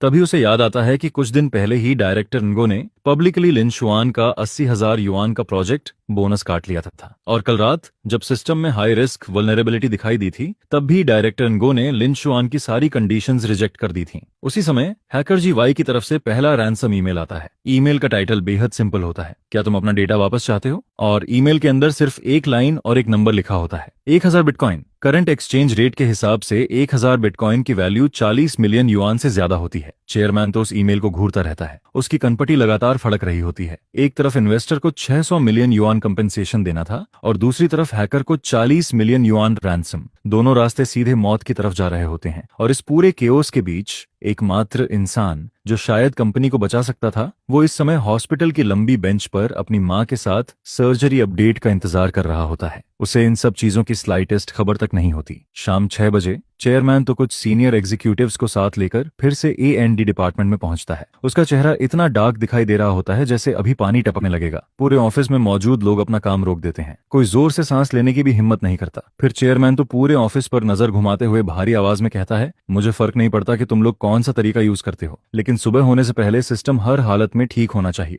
अगर कंपनी बैंकरप्ट हुई तो यहाँ मौजूद हर इंसान बाहर फेंक दिया जाएगा। जिस पर डायरेक्टर नगो माथे का पसीना पोंछते हुए हकलाकर कहता है कि वो सॉल्यूशन ढूंढ रहा है, लेकिन प्लेटफॉर्म डेटा बहुत ज्यादा डैमेज्ड है, हमें सच में और टाइम चाहिए। ये सुनते ही चेयरमैन तो जोर से टेबल पर मुक्का मारता है, टाइम? मैंने तुम्हें कम टाइम दिया था क्या? सुबह से अब तक पूरे 8 घंटे बीत चुके हैं और तुम्हारे पास अभी भी यही रिजल्ट है? फिर ओल्चन हिम्मत करके आगे आता है, चेयरमैन तो ये पूरा प्लेटफॉर्म आर्किटेक्चर लिनशुआन ने अकेले बनाया था, सिर्फ वही हर मॉड्यूल की लॉजिक प्रॉपर्ली समझता है। अगर लिनशुआन वापस आ जाए तो शायद, लेकिन इससे पहले कि वो अपनी बात पूरी कर पाता, डायरेक्टर नगो का चेहरा तुरंत बदल जाता है। वो अचानक बीच में बोल पड़ता है, चेयरमैन तो इसका लिनशुआन से कोई लेना देना नहीं है, ये सब हैकर अटैक की वजह से हुआ है, कोई भी यह प्रेडिक्ट नहीं कर सकता था। जिस पर चेयरमैन तो ठंडी नजरों से डायरेक्टर नगो को घूरते हुए पूछता है, तो फिर मुझे यह बताओ, आखिर हैकर हमारी डिफेंस लाइन इतनी आसानी से तोड़ कैसे पाया? आखिर सिस्टम में इतनी खतरनाक सिक्योरिटी लूपहोल कैसे आ सकती है? यह सुनकर डायरेक्टर मो अपना मुंह खोलता है, लेकिन उसके मुंह से एक शब्द भी नहीं निकलता है, जिस पर चेयरमैन सू तुरंत ओल्ड चेन की तरफ मुड़कर कहता है, अभी तुमने क्या कहा था? साफ साफ बताओ। ओल्ड चेन कुछ सेकंड तक हिचकिचाता है, जिसके बाद वह गहरी सांस लेकर बोलना शुरू करता है, चेयरमैन सू, असल में सिस्टम लॉन्च होने से पहले ही high risk loopholes detect हो चुके थे। लिन शुआन ने उस समय वार्निंग भी दी थी। इतना कहते हुए वह डायरेक्टर मो की तरफ देखता है, लेकिन टाइम बहुत कम था, जिस पर डायरेक्टर मो ने फैसला किया कि पहले सिस्टम लॉन्च करो, बाद में फिक्स कर लेंगे। यह सुनते ही चेयरमैन सू का चेहरा और भी ज्यादा भयानक हो जाता है। फिर वह ठंडी आवाज में पूछता है, और और कुछ? जिस पर ओल्ड चेन गहरी सांस लेकर पिछले कुछ दिनों में हुई सारी घटनाएं बताना शुरू करता है। डायरेक्टर वू के जबरदस्ती सिक्योरिटी ऑथेंटिकेशन बंद करवाने से लेकर आधी रात को लिटिल वॉन्ग को एरर कोड ओवरराइट करने का ब्लाइंड ऑर्डर देने तक, और फिर कल रात लिन शुआन की ओवरटाइम कंडीशंस ठुकराने तक, हर एक बात चेयरमैन सू के दिल में चाकू की तरह चुभती चली जाती है। पूरे ऑफिस में सन्नाटा छा जाता है। हर कोई सिर झुकाकर खड़ा रहता है और कोई भी डायरेक्टर वू की तरफ देखने की हिम्मत नहीं करता है। जिस पर चेयरमैन सू धीरे धीरे मुड़कर डायरेक्टर वू को घूरता है और बर्फ जैसी ठंडी आवाज में पूछता है, अब भी तुम्हारे पास कुछ कहने को बचा है? यह सुनकर डायरेक्टर वू का पूरा शरीर कांपने लगता है, लेकिन अचानक जैसे उसे कोई आखिरी उम्मीद मिल गई हो, वह जोर से चिल्लाता है, चेयरमैन सू, यह सब लिन शुआन की साजिश है। जिस पर वह जल्दी जल्दी बोलना जारी रखता है। उसने जानबूझकर सोर्स कोड में बैकडोर छोड़ा था और फिर हैकर्स के साथ मिलकर कंपनी पर अटैक करवाया। आखिर हैकर हमारे सिस्टम को इतनी अच्छी तरह कैसे जानता था? वह इतना एक्यूरेट अटैक कैसे कर सकता था? जरूर लिन शुआन ने ही कोर सोर्स कोड लीक किया है। यह सुनते ही पूरा ऑफिस हंगामे में बदल जाता है। कुछ लोग शॉक्ड हो जाते हैं, कुछ गुस्से में आ जाते हैं, लेकिन ज्यादातर लोगों को इस बात पर बिल्कुल भरोसा नहीं होता है। जिस पर ओल्ड चेन गुस्से से लाल होकर चिल्लाता है, डायरेक्टर मो, किसी पर झूठा इल्जाम मत लगाओ। लिन शुआन पिछले 5 सालों से कंपनी में काम कर रहा है। उसने आज तक कंपनी के खिलाफ कुछ नहीं किया। लेकिन डायरेक्टर मो तुरंत पलटकर बोलता है, तो फिर सबसे जरूरी समय पर उसने ओवरटाइम करने से मना क्यों किया? कंपनी को मुश्किल में देखकर भी वह चुप क्यों रहा? अगर यह बदला नहीं है तो और क्या है? यह सुनकर चेयरमैन सू हाथ उठाकर दोनों की बहस रोक देता है। फिर वह कुछ सेकंड तक चुप रहता है, जिसके बाद शांत लेकिन डरावनी आवाज में कहता है, ओल्ड चेन, तुरंत सभी सर्वर सील करो और पिछले 1 महीने के सारे ऑपरेशन लॉग्स निकालो। मैं हर कोर कोड मॉडिफिकेशन रिकॉर्ड देखना चाहता हूँ। इसके बाद वह डायरेक्टर वू की तरफ मुड़ कहता है, अगर इन्वेस्टिगेशन में साबित हुआ कि यह सब लिन शुआन ने किया है, तो मैं खुद पुलिस को बुलाकर उसे गिरफ्तार करवाऊंगा। वह अपनी बात पूरी नहीं करता है, लेकिन उसकी अधूरी बात में छुपी धमकी हर किसी को साफ समझ आ जाती है। म्यूजिक उसी समय हैकर गोसी का दूसरा ईमेल आता है, लेकिन इस बार उसमें रैंसम नहीं बल्कि एक वीडियो होता है। वीडियो में गोसी वॉइस चेंजर के जरिए मजाक उड़ाते हुए कहता है, सुना है तुम लोग अंदर के गद्दार को ढूंढ रहे हो। बेकार मेहनत मत करो, ये सब तुम्हारी खुद की बेवकूफी की वजह से हुआ है, किसी और की वजह से नहीं। चलो तुम्हें एक हिंट देता हूँ, रात 2:40 बजे का ऑपरेशन लॉग देखो। वह जीनियस जिसने सिक्योरिटी सोर्स कोड को जबरदस्ती ओवरराइट किया था, उसने तो मुझे बहुत बड़ा गिफ्ट दे दिया। यह सुनते ही चेयरमैन सू का चेहरा पूरी तरह बदल जाता है। वह स्क्रीन पर दिख रहे समय को घूरता है और फिर कुर्सी पर कांपते हुए बैठे डायरेक्टर वू की तरफ देखता है। अब सारे सवालों के जवाब मिल चुके थे। रात 11 बजे के बाद भी रिलीज डिपार्टमेंट की लाइट्स जल रही होती हैं। अगली सुबह old chain 2 technical backbone employees को लेकर पूरे 4 घंटे तक सिस्टम के सारे ऑपरेशन लॉग्स निकालता है और उन्हें टाइमलाइन के हिसाब से एक डिटेल्ड रिपोर्ट में अरेंज करता है, जिस पर चेयरमैन सो मीटिंग रूम में बैठा होता है। उसके सामने प्रोजेक्टर पर काउंटलेस लॉग्स दिखाई दे रहे होते हैं। वहीं दूसरी तरफ डायरेक्टर मो कमरे के कोने में खड़ा कांप रहा होता है। उसका चेहरा पूरी तरह सफेद पड़ चुका होता है और उसके पैर लगातार कांप रहे होते हैं। इसके बाद ओल्ड चेन पहला डॉक्यूमेंट खोलता है। उसकी आवाज शांत होती है, लेकिन हर शब्द हथौड़े की तरह डायरेक्टर वू के दिल पर वार करता जाता है। यह लॉन्च से 3 दिन पहले का लॉग है। उस समय सिस्टम ने प्लेटफॉर्म मॉड्यूल्स में कॉन्फ्लिक्ट डिटेक्ट किया था, जिस पर लिन शुआन ने ऑफिस से निकलने से पहले एक रिस्क वार्निंग रिपोर्ट सबमिट की थी। प्रोजेक्टर पर तुरंत लिन शुआन की रिपोर्ट दिखाई देती है। टाइम स्टैम्प साफ दिखा रहा होता है, शाम के 5:55 बजे, यानी ऑफिस ऑफ होने से सिर्फ 5 मिनट पहले। रिपोर्ट में रेड कलर से मार्क किए गए सारे रिस्क पॉइंट्स इस बार हुए हैकर अटैक के ब्रेक थ्रू पॉइंट से पूरी तरह मैच कर रहे होते हैं। यह देखकर चेयरमैन सू स्क्रीन को घूरता रह जाता है और उसकी कनपटी की नसें फड़कने लगती हैं। जिस पर ओल्ड चेन आगे बोलता है, लेकिन अगले दिन मीटिंग में डायरेक्टर मो ने इस रिपोर्ट को रिजेक्ट कर दिया था। उसका कहना था कि लॉन्च प्रोग्रेस पर असर नहीं पड़ना चाहिए। इसके तुरंत बाद उसने सिक्योरिटी ऑथेंटिकेशन मॉड्यूल्स का एक हिस्सा बंद करने का ऑर्डर दिया और सिस्टम मेंटेनेंस का काम लिटिल वॉन्ग को सौंप दिया, जो अभी नया था और उसके पास एक्सपीरियंस भी नहीं था। इसके बाद प्रोजेक्टर पर डायरेक्टर मो द्वारा भेजा गया वर्क इंस्ट्रक्शन ईमेल दिखाई देता है। सारे इंस्ट्रक्शन साफ साफ लिखे हुए होते हैं, जिन्हें अब झूठलाना नामुमकिन था। यह देखकर डायरेक्टर मो के होंठ कांपने लगते हैं। वह जल्दी से सफाई देते हुए बोलता है, मैंने ये सब सिर्फ प्रोग्रेस मेंटेन करने के लिए किया था। इन्वेस्टर्स लगातार प्रेशर डाल रहे थे, लेकिन चेयरमैन सू उसे सिर्फ ठंडी नजरों से देखता है और कुछ नहीं बोलता है। इसके बाद ओल्ड चेन तीसरा डॉक्यूमेंट खोलता है। यह लॉन्च से एक रात पहले का रिकॉर्ड है। रात 2:40 बजे सिस्टम ने इंट्रूशन वार्निंग दी थी, लेकिन नाइट शिफ्ट पर मौजूद लिटिल वांग ने डायरेक्टर वू के रिमोट इंस्ट्रक्शंस के तहत फोर्स ओवरराइड मेथड इस्तेमाल करके सारे एरर अलर्ट्स ब्लॉक कर दिए। प्रोजेक्टर पर डिटेल्ड ऑपरेशन लॉग्स दिखाई देते हैं। हर कमांड के साथ एपीआई एड्रेस और ऑपरेटर इन्फॉर्मेशन साफ नजर आ रही होती है और उन सभी कमांड्स पर डायरेक्टर वू का अकाउंट साफ लिखा हुआ होता है। इसका मतलब साफ था, उन सभी फेटल गलत ऑर्डर्स का जिम्मेदार वही था। जिस पर ओल्ड चेन भारी आवाज में आगे कहता है, ये सभी अलर्ट्स सिक्योरिटी मॉड्यूल द्वारा भेजी गई इंट्रूजन वार्निंग्स थीं, लेकिन इन्हें जबरदस्ती ब्लॉक करने के बाद हैकर ने सिस्टम में कई बैकडोर्स इंस्टॉल कर दिए ताकि आज का अटैक प्रिपेयर किया जा सके। यह सुनते ही डायरेक्टर वू कुर्सी पर ढेर होकर बैठ जाता है। उसका चेहरा किसी मरे हुए इंसान से भी ज्यादा डरावना लग रहा होता है। इसके बाद ओल्ड चेन आखिरी डॉक्यूमेंट खोलता है। यह कल रात का रिकॉर्ड है। सिस्टम ने एक बार फिर हाई रिस्क लूपहोल वार्निंग दी थी, जिस पर लिन शुआन ने प्रोजेक्ट बोनस पेमेंट रिलीज करने और ओवरटाइम कंफर्मेशन डॉक्यूमेंट की मांग की थी, लेकिन डायरेक्टर मो ने साफ मना कर दिया। उसके बाद लिन शुआन सही समय पर ऑफिस से चला गया। पूरा प्रोसेस कंपनी रूल्स के हिसाब से बिल्कुल सही था। प्रोजेक्टर पर लिन शुआन और डायरेक्टर वू की चैट हिस्ट्री दिखाई देती है। साथ ही ऑफिस सर्विलांस वीडियो भी चलने लगता है। वीडियो में लिन शुआन शांत तरीके से अपना सामान पैक करता है और टाइम पर ऑफिस छोड़कर चला जाता है। वहीं दूसरी तरफ डायरेक्टर वू उसकी पीठ की तरफ उंगली दिखाकर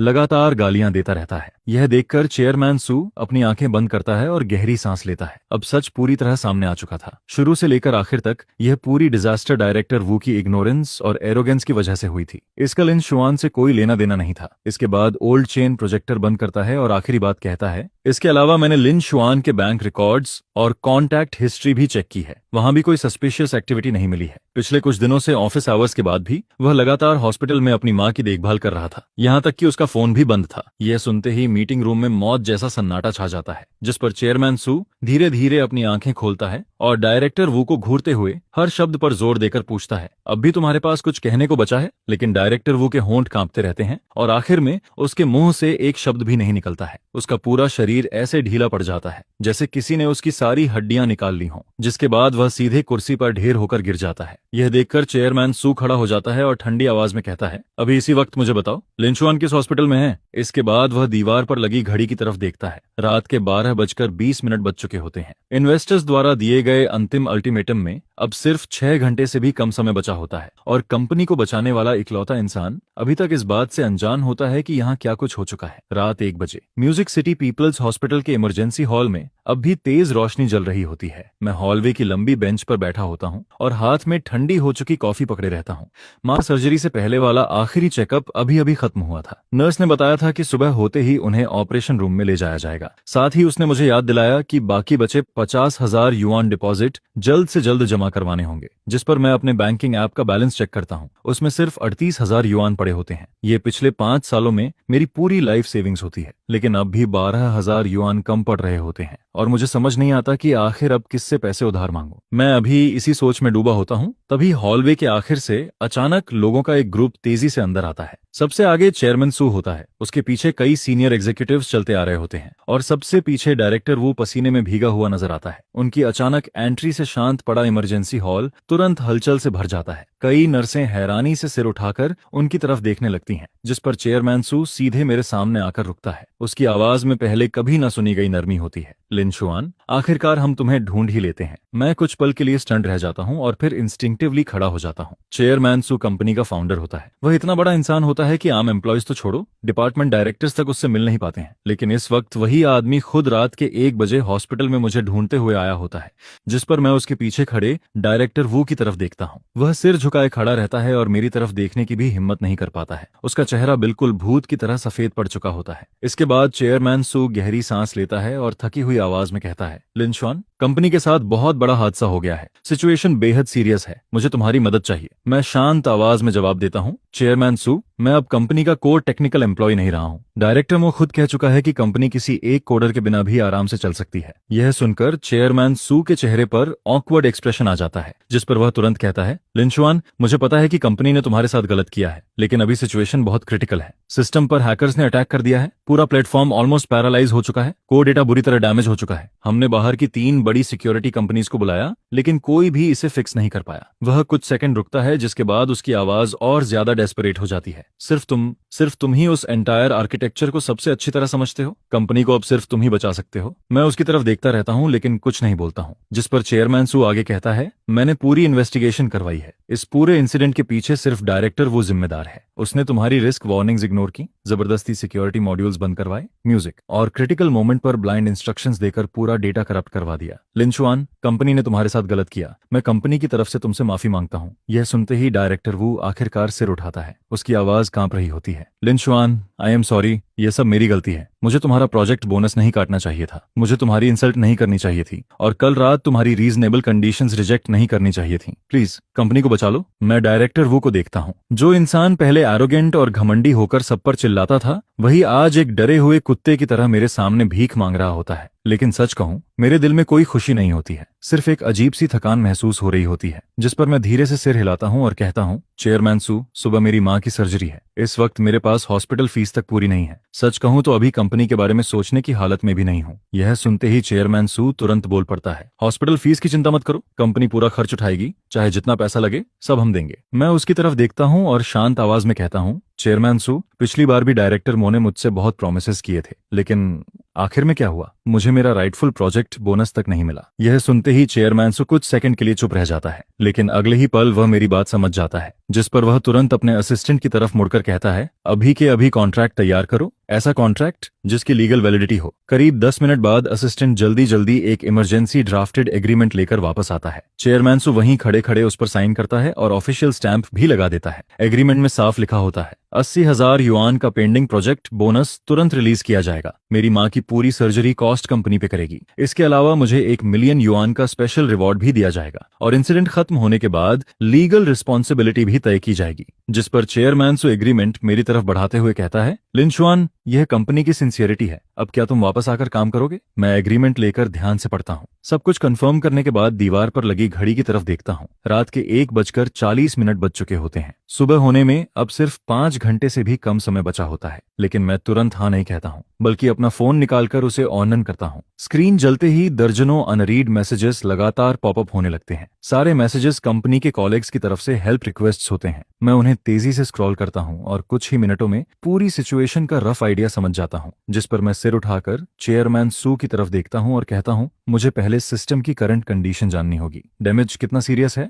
यह सुनते ही चेयरमैन सू तुरंत असिस्टेंट को टैबलेट खोलने का इशारा करता है, जिसमें लेटेस्ट सिस्टम इंस्पेक्शन रिपोर्ट दिखाई देने लगती है। मैं टैबलेट लेकर ध्यान से उन शॉकिंग नंबर्स को देखने लगता हूँ, और जितना ज्यादा मैं पढ़ता हूँ, मेरी आईब्रोज उतनी ही ज्यादा सिकुड़ती जाती हैं। Low level core data damage rate 67% तक पहुंच चुका होता है। कई इंपॉर्टेंट मॉड्यूल्स की इंडेक्स लाइब्रेरीज पूरी तरह केओस में बदल चुकी होती हैं। फायरवॉल में 10 से ज्यादा बड़े लूप होल्स खुल चुके होते हैं, और हैकर्स द्वारा छोड़े गए बैकडोर प्रोग्राम्स पूरे सिस्टम में फैल चुके होते हैं। यह हालत मेरी उम्मीद से भी कहीं ज्यादा खराब होती है, जिस पर मैं टैबलेट वापस चेयरमैन सू को लौटाता हूँ और शांत आवाज में कहता हूँ, चेयरमैन सू, सच बताऊं तो ये मेस इतना बड़ा है कि मैं भी 100% गारंटी नहीं दे सकता कि इसे पूरी तरह फिक्स कर पाऊंगा, और अगर फिक्स हो भी गया तब भी डेटा रिकवरी में समय लगेगा। सुबह होने से पहले सब कुछ रिस्टोर करना इम्पॉसिबल है। यह सुनते ही चेयरमैन सू का चेहरा पूरी तरह सफेद पड़ जाता है। उसके पीछे खड़े सीनियर मैनेजर्स के चेहरे पर भी साफ डिस्पेयर दिखाई देने लगता है। लेकिन मैं आगे बोलता हूँ, हालांकि अगर सिर्फ सिस्टम को दोबारा चालू करना है, हैकर्स को बाहर निकालना है और कोर डेटा को चोरी होने से बचाना है, तो ये काम मैं कर सकता हूँ, लेकिन पूरी रिकवरी में कम से कम 3 से 5 दिन लगेंगे। यह सुनते ही चेयरमैन सू ऐसे रिएक्ट करता है जैसे डूबते इंसान को आखिरी सहारा मिल गया हो। बस सिस्टम चलना चाहिए,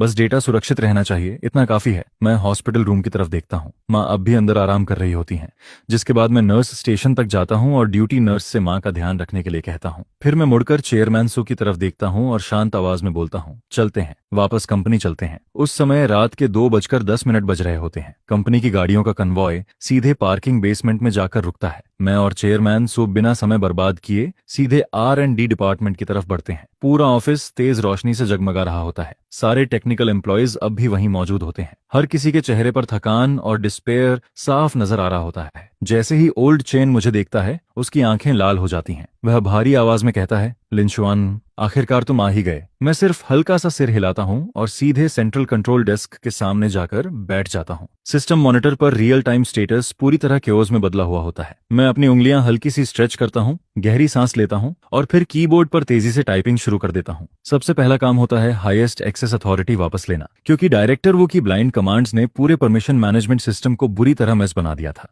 मुझे पहले पूरे सिस्टम का कंट्रोल वापस लेना जरूरी था। करीब 10 मिनट बाद मैं एडमिनिस्ट्रेटर पासवर्ड सक्सेसफुली रीसेट कर देता हूँ, जिसके साथ ही कोर कंट्रोल दोबारा मेरे हाथों में वापस आ जाता है। इसके बाद अगला काम डैमेज असेसमेंट का होता है। मैं जल्दी से एक स्कैनिंग कोड लिखता हूँ जो ऑटोमेटिकली सारे मॉड्यूल्स की इंटीग्रिटी चेक करना शुरू कर देता है, लेकिन स्कैन रिजल्ट रिपोर्ट से भी ज्यादा भयानक निकलता है। कुछ इंपॉर्टेंट मॉड्यूल्स पूरी तरह डिस्ट्रॉय हो चुके होते हैं, जिन्हें मजबूरन रीस्टार्ट करना पड़ेगा। यह देखकर ओल्ड चेन धीरे से मेरे पास झुककर पूछता है, लिंशुआन, क्या तुम्हें पूरा कॉन्फिडेंस है? लेकिन मैं कोई जवाब नहीं देता हूँ, सिर्फ कीबोर्ड पर लगातार टाइपिंग करता रहता हूँ। उस समय इन्वेस्टर्स की डेडलाइन में सिर्फ 4 घंटे बचे होते हैं और जो काम नॉर्मल कंडीशंस में कम से कम 2 दिन लेता, उसे मुझे कुछ घंटों में खत्म करना था। लेकिन मेरे पास अब कोई दूसरा ऑप्शन नहीं बचा था। माँ की सर्जरी कॉस्ट का इंतजाम हो चुका था, कंपनी भी अपनी सिंसियरिटी दिखा चुकी थी और सबसे जरूरी बात, ये सिस्टम मैंने खुद अपने हाथों से बनाया था। यह मेरे लिए किसी बच्चे से कम नहीं था, जिस पर इसे इस हालत में टूटते हुए देखकर मेरे अंदर एक अजीब सी बेचैनी लगातार बढ़ती जा रही होती है। मैं तुरंत ओल्ड चेन की तरफ मुड़कर कहता हूँ, कुछ भरोसेमंद लोगों को यहाँ बुलाओ, मुझे डेटा रिकवरी में असिस्टेंस चाहिए और साथ ही बैकअप सर्वर भी तैयार करो। मैं पूरी अंडरलाइंग आर्किटेक्चर दोबारा बिल्ड करने वाला हूँ। यह सुनते ही ओल्ड चेन तुरंत अरेंजमेंट्स करने निकल जाता है। वहीं दूसरी तरफ चेयरमैन सू थोड़ी दूरी पर खड़ा होकर लगातार मेरी तरफ देख रहा होता है। उसके चेहरे पर टेंशन साफ दिखाई दे रही होती है और डायरेक्टर वह ऑफिस के कोने में दुबक कर खड़ा रहता है। हालत ऐसी होती है कि वह जोर से सांस लेने तक की हिम्मत नहीं कर पा रहा होता है। रात के 2:30 बजे मैं ऑफिशियली इस इंटेंस सिस्टम रेस्क्यू ऑपरेशन की शुरुआत करता हूँ। मेरी उंगलियां कीबोर्ड पर हवा की तरह दौड़ने लगती हैं। स्क्रीन पर कोड लाइंस वाटरफॉल की तरह तेजी से स्क्रॉल होने लगती हैं। पूरा R&D रूम अब सिर्फ कीबोर्ड टाइपिंग और सर्वर फैंस की भारी आवाजों से गूंज रहा होता है। समय हर सेकंड तेजी से गुजर रहा होता है और मैं पूरी तरह अपने काम में डूब चुका होता हूँ। रात के 3 बजे म्यूजिक में लगातार आधे घंटे से बिना रुके काम कर रहा होता हूँ। शुरुआती स्टेज में मैंने सिस्टम आर्किटेक्चर को टेम्पररी स्टेबलाइज कर दिया था, लेकिन असली मुश्किल अब शुरू होने वाली थी। हैकर गोसी द्वारा छोड़े गए बैकडोर प्रोग्राम्स मेरी उम्मीद से कहीं ज्यादा डेंजरस और कनिंग होते हैं। वे किसी कैंसर ट्यूमर की तरह लो लेवल सोर्स कोड में गहराई तक घुसे हुए होते हैं और अगर जरा सी भी गलती हो जाए तो पूरा सेल्फ डिस्ट्रक्ट प्रोटोकॉल एक्टिवेट हो सकता था। मैं एक सिगरेट जलाता हूं और स्क्रीन पर दिख रहे सस्पिशियस कोड्स को लगातार घूरता रहता हूं, जिस पर ओल्ड चेन मेरे पास एक हॉट कॉफी रखता है और धीरे से पूछता है, लिंशुआन, क्या मैं कुछ हिस्सा संभाल लूं? लेकिन मैं सिर हिलाकर मना कर देता हूं। ये सारे बैकडोर प्रोग्राम्स एक दूसरे से लिंक्ड हैं। इन्हें एक फिक्स्ड सीक्वेंस में हटाना होगा, वरना चेन रिएक्शन शुरू हो जाएगा। तुम सिर्फ सर्वर लॉग मॉनिटर करो, अगर वार्निंग लिमिट क्रॉस हो तो तुरंत मुझे बताना। उसी वक्त कंप्यूटर के नीचे दाईं तरफ अचानक एक नया पॉपअप दिखाई देता है। वह सीधे हैकर गॉसी का लाइव मैसेज होता है। उसे पता चल चुका था कि कोई सिस्टम में इंटरफियर कर रहा है। मैसेज छोटा था लेकिन उसका टोन बेहद एरोगेंट होता है। तो आखिर की एक्सपर्ट सामने आ ही गया, लेकिन अफसोस अब बहुत देर हो चुकी है। तुम लोगों का पूरा यूजर डेटा अब मेरे कंट्रोल में है। हालांकि तुम्हारी स्किल्स काफी इंटरेस्टिंग हैं, इसलिए मैं तुम्हें एक मौका देता हूं। अभी रुक जाओ, मैं रैंसम अमाउंट थोड़ा कम कर दूंगा। लेकिन मैं उसकी बात का कोई जवाब नहीं देता हूं, सिर्फ लगातार कीबोर्ड पर टाइपिंग करता रहता हूं। कुछ ही सेकंड बाद उसका दूसरा मैसेज आता है, ज्यादा स्मार्ट बनने की कोशिश मत करो। मैंने कोर डेटाबेस में 3 टाइम बॉम्ब्स इंस्टॉल किए हैं। अगर तुमने मेरे बैकडर्स छेड़ने की कोशिश की तो पूरा डेटाबेस फॉर्मेट हो जाएगा। यह सुनते ही पूरे ऑफिस का माहौल अचानक बेहद टेंस हो जाता है, जिस पर चेयरमैन सु घबराकर पूछता है, लिंशुआन, क्या वह सच बोल रहा है? मैं बिना सिर उठाए जवाब देता हूँ, हाँ, लेकिन उसने सिर्फ आधा सच बताया है। मेरी उंगलियां तेजी से कीबोर्ड पर चलती रहती हैं। उसने 3 नहीं बल्कि 5 टाइम बॉम्ब्स लगाए हैं और उनके ट्रिगर कंडीशंस उसकी बात से कहीं ज्यादा कॉम्प्लिकेटेड है। यह सुनते ही चेयरमैन सू गहरी सांस खींचता है और घबराकर पूछता है, तो अब क्या करेंगे? जिस पर मैं पहली बार सिर उठाता हूँ और मेरे होंठों पर एक ठंडी मुस्कान दिखाई देती है। वह सोच रहा है कि मैं नॉर्मल तरीके से बैकडोर रिमूव करूंगा, लेकिन वह एक बात भूल गया। यह सिस्टम मैंने डिजाइन किया है, इसका लो लेवल लॉजिक मैं किसी से ज्यादा अच्छी तरह समझता हूँ। इसके बाद मैं दूसरे इंटरफेस पर स्विच करता हूँ और एक बिल्कुल नया कोड लिखना शुरू करता हूँ। इस कोड का काम बैकडोर को डायरेक्टली डिलीट करना नहीं होता, बल्कि सिस्टम के अंदर एक वर्चुअल सैंडबॉक्स एनवायरनमेंट बनाना होता है, ताकि सारे बैकडोर प्रोग्राम्स उसी में आइसोलेट हो जाएं। उन्हें ऐसा लगे कि वे अब भी नॉर्मली रन कर रहे हैं। लेकिन असल में उनका कोर डेटा से कनेक्शन पूरी तरह कट हो चुका होता है। सुबह के 4 बजे वर्चुअल सैंडबॉक्स एनवायरनमेंट फाइनली तैयार हो चुका होता है। मैं गहरी सांस लेता हूं और एग्जीक्यूट कमांड दबा देता हूं। अचानक स्क्रीन पर कोड लाइंस पागलों की तरह स्क्रॉल होने लगती हैं। पूरा सिस्टम कुछ सेकंड के लिए फ्रीज हो जाता है। ऑफिस में मौजूद हर इंसान सांस रोककर स्क्रीन को घूर रहा होता है। कोई भी जोर से सांस लेने की हिम्मत नहीं करता है। करीब 30 सेकंड बाद सिस्टम आखिरकार रिस्पॉन्स देता है। मॉनिटरिंग डैशबोर्ड पर दिखाई दे रहे सारे रेड सिंबल्स जो बैकडोर प्रोग्राम्स को रिप्रेजेंट कर रहे थे, धीरे धीरे येलो कलर में बदलने लगते हैं, जिसका मतलब साफ था, बैकडोर सक्सेसफुली आइसोलेट हो चुके थे। यह देखकर ओल्ड चेन एक्साइटमेंट में लगभग उछल पड़ता है। सक्सेस हो गया। लेकिन मैं जरा भी रिलैक्स नहीं होता हूं, क्योंकि असली मुश्किल अभी भी बाकी थी। अब मुझे बिना टाइम बॉम्ब्स एक्टिवेट किए डैमेज्ड मॉड्यूल्स दोबारा लिखने थे। यह काम ऐसा था जैसे इंसान बॉम्ब डिफ्यूज करते करते हार्ट सर्जरी भी कर रहा हो। एक छोटी सी गलती भी पूरे सिस्टम को खत्म कर सकती थी। सुबह के 4:40 बजे मैं पहला कोर मॉड्यूल दोबारा लिखना शुरू करता हूँ। मेरी टाइपिंग स्पीड लगातार बढ़ती जाती है। स्क्रीन पर कोड फ्लड की तरह गिर रहा होता है। मेरे माथे से पसीना लगातार टपक कर कीबोर्ड तक भिगो देता है, लेकिन मेरे पास उसे साफ करने तक का समय नहीं होता है। सुबह के 5:20 बजे तीसरा मॉड्यूल भी सक्सेसफुली रीराइट हो चुका होता है। अब बाहर आसमान हल्का हल्का चमकने लगता है। सुबह होने में 1 घंटे से भी कम समय बचा होता है, जिस पर चेयरमैन सु बार बार दीवार पर लगी घड़ी की तरफ देख रहा होता है। उसके हाथ पसीने से भीग चुके होते हैं। इन्वेस्टर डायरेक्टर शेन अब तक 3 बार कॉल कर चुका होता है, लेकिन हर बार चेयरमैन सु सिर्फ यही कह पाता है, सिस्टम अभी रिपेयर हो रहा है, कृपया थोड़ा और समय दीजिए। सुबह के 5:50 बजे आखिरी मॉड्यूल भी आखिरकार रीराइट होकर पूरा हो जाता है। मैं आखिरी कोड लाइन टाइप करता हूँ, एंटर की दबाता हूँ और फिर पूरा शरीर थककर कुर्सी पर गिर जाता है, जिसके साथ ही सिस्टम रीस्टार्ट होना शुरू हो जाता है। ऑफिस में मौजूद हर इंसान की नजर मेन स्क्रीन पर टिक जाती है। बूट प्रोग्रेस बार धीरे धीरे आगे बढ़ने लगती है। 10%, 30%, 50%। सुबह के 6:03 बजे आखिरकार सिस्टम सक्सेसफुली बूट हो जाता है। मॉनिटरिंग पैनल पर दिखाई देने वाले सारे इंडिकेटर्स वापस नॉर्मल हो चुके होते हैं। कोर डेटा पूरी तरह सेफ रहता है और हैकर गॉसी को सिस्टम से पूरी तरह बाहर फेंक दिया जाता है। यह देखते ही पूरे ऑफिस में जोरदार चीयर्स गूंज उठती हैं। लेकिन भले ही सिस्टम रीस्टार्ट हो चुका होता है, मैं अच्छी तरह जानता था कि यह सिर्फ शुरुआत थी। गॉसी इतनी आसानी से हार मानने वाला इंसान नहीं था। वह इतने लंबे समय तक सिस्टम में छिपा रहा था, इसलिए यह नामुमकिन था कि उसने कोई बैकअप प्लान न छोड़ा हो। और सच में जैसे ही सब लोग राहत की सांस लेने लगते हैं, मॉनिटरिंग पैनल पर अचानक एक एबनॉर्मल डेटा स्ट्रीम चमक उठती है, जिस पर मैं तुरंत सीधा बैठ जाता हूं और मेरी उंगलियां कीबोर्ड पर तेजी से दौड़ने लगती हैं। गोसी अब भी अंदर है। वह एक हिडन बैकडोर इस्तेमाल करके दोबारा कनेक्शन एस्टैब्लिश करने की कोशिश कर रहा होता है। यह देखकर ओल्ड चेन घबराकर पूछता है, लिनशुआन, क्या वह वापस आ गया? मैं सिर हिलाता हूँ। मेरी नजरें अब भी स्क्रीन पर टिकी रहती हैं। वह मेरे डिफेंस सिस्टम को टेस्ट कर रहा है। वह मेरी कमजोरियां ढूंढना चाहता है। गॉसी भी अब समझ चुका होता है कि उसका ओपोनेंट कोई आम इंसान नहीं है, इसलिए उसके अटैक्स पहले से कहीं ज्यादा केयरफुल और कनिंग हो जाते हैं। उसके डेटा पैकेट्स पूरे सिस्टम में भूत की तरह घूम रहे होते हैं और हर बार वे बिल्कुल सही तरीके से उन ट्रैप्स को अवॉइड कर देते हैं जो मैंने पहले से सेट किए होते हैं। मैं शांत दिमाग से उसके अटैक पैटर्न्स एनालाइज करता रहता हूँ और धीरे धीरे मेरे दिमाग में उसकी पूरी अटैक मैप बननी शुरू हो जाती है। तभी अचानक मुझे एक पैटर्न दिखाई देता है। हर बार अटैक करने के दौरान गोसी ठीक 0.3 सेकंड्स के लिए एक स्पेसिफिक नोड पर रुकता है। यह उसकी हैबिटुअल वेरिफिकेशन मूव होती है, ताकि वह नेक्स्ट सेफ रूट कंफर्म कर सके, जिस पर मेरे होंठों पर हल्की मुस्कान आ जाती है। तो आखिरकार तुम्हारी आदत पकड़ में आ ही गई। इसके बाद मैं अपना असली ट्रैप तैयार करना शुरू करता हूँ। मैं उसी नोड पर एक बेट छोड़ देता हूँ, जिसे मैं सिस्टम की फेक वीकनेस की तरह डिस्गाइज करता हूँ, ताकि गोसी खुद उसमें फंस जाए। सुबह के 6:20 बजे गोसी आखिरकार जाल में फंस जाता है। म्यूजिक उसका अटैक प्रोग्राम सीधे बेट नोड में घुस जाता है और उसी वक्त मेरा ट्रेस कोड एक्टिवेट हो जाता है। यह कोड चुपचाप उसके डेटा पैकेट से अटैच हो जाता है, बिल्कुल किसी जीपीएस ट्रैकर की तरह, जिसका काम उसकी रियल लोकेशन ट्रेस करना होता है। लेकिन गॉसी का रिएक्शन भी बेहद तेज होता है। उसे तुरंत कुछ गड़बड़ महसूस हो जाती है और वह तेजी से अलग अलग सर्वरस पर जंप करना शुरू कर देता है, ताकि ट्रेस से बच सके। मेरी स्क्रीन पर उसका एस्केप रूट लगातार दिखाई देने लगता है। पहले डोमेस्टिक सर्वर, फिर जापान, उसके बाद अमेरिका और फिर यूरोप। पूरा सीन किसी ग्लोबल साइबर चेस जैसा लगने लगता है। यह देखकर ओल्ड चेन शॉक्ड होकर बोल पड़ता है, ये तो बहुत तेजी से भाग रहा है। लेकिन मैं कोई जवाब नहीं देता हूँ, सिर्फ लगातार टाइपिंग करता रहता हूँ, क्योंकि मेरे ट्रेसिंग कोड में पहले से एक स्पेशल प्रिडिक्शन एल्गोरिदम मौजूद होता है, जो गोसी के अगले जंप नोड को पहले ही कैलकुलेट कर लेता है और वहां पहले से इंटरसेप्शन प्रोग्राम डिप्लॉय कर देता है। सुबह के 6:35 बजे आखिरकार गोसी की स्पीड धीमी पड़ने लगती है। शायद उसे लगने लगता है कि वह ट्रेस से बच चुका है और इसी वजह से उसकी सावधानी कम होने लगती है। लेकिन यही वह पल होता है जिसका मैं इंतजार कर रहा था। मेरे इंटरसेप्शन प्रोग्राम को आखिरकार उसका रियल आईपी एड्रेस मिल जाता है। स्क्रीन पर नंबर्स की एक लंबी लाइन चमक उठती है। वह साउथ ईस्ट एशिया के किसी देश का रियल सर्वर एड्रेस होता है, जिस पर मैं तुरंत रिवर्स इंट्रूजन प्रोग्राम एक्टिवेट कर देता हूं और उसी एड्रेस के जरिए सीधे उसके सिस्टम में घुसने लगता हूं।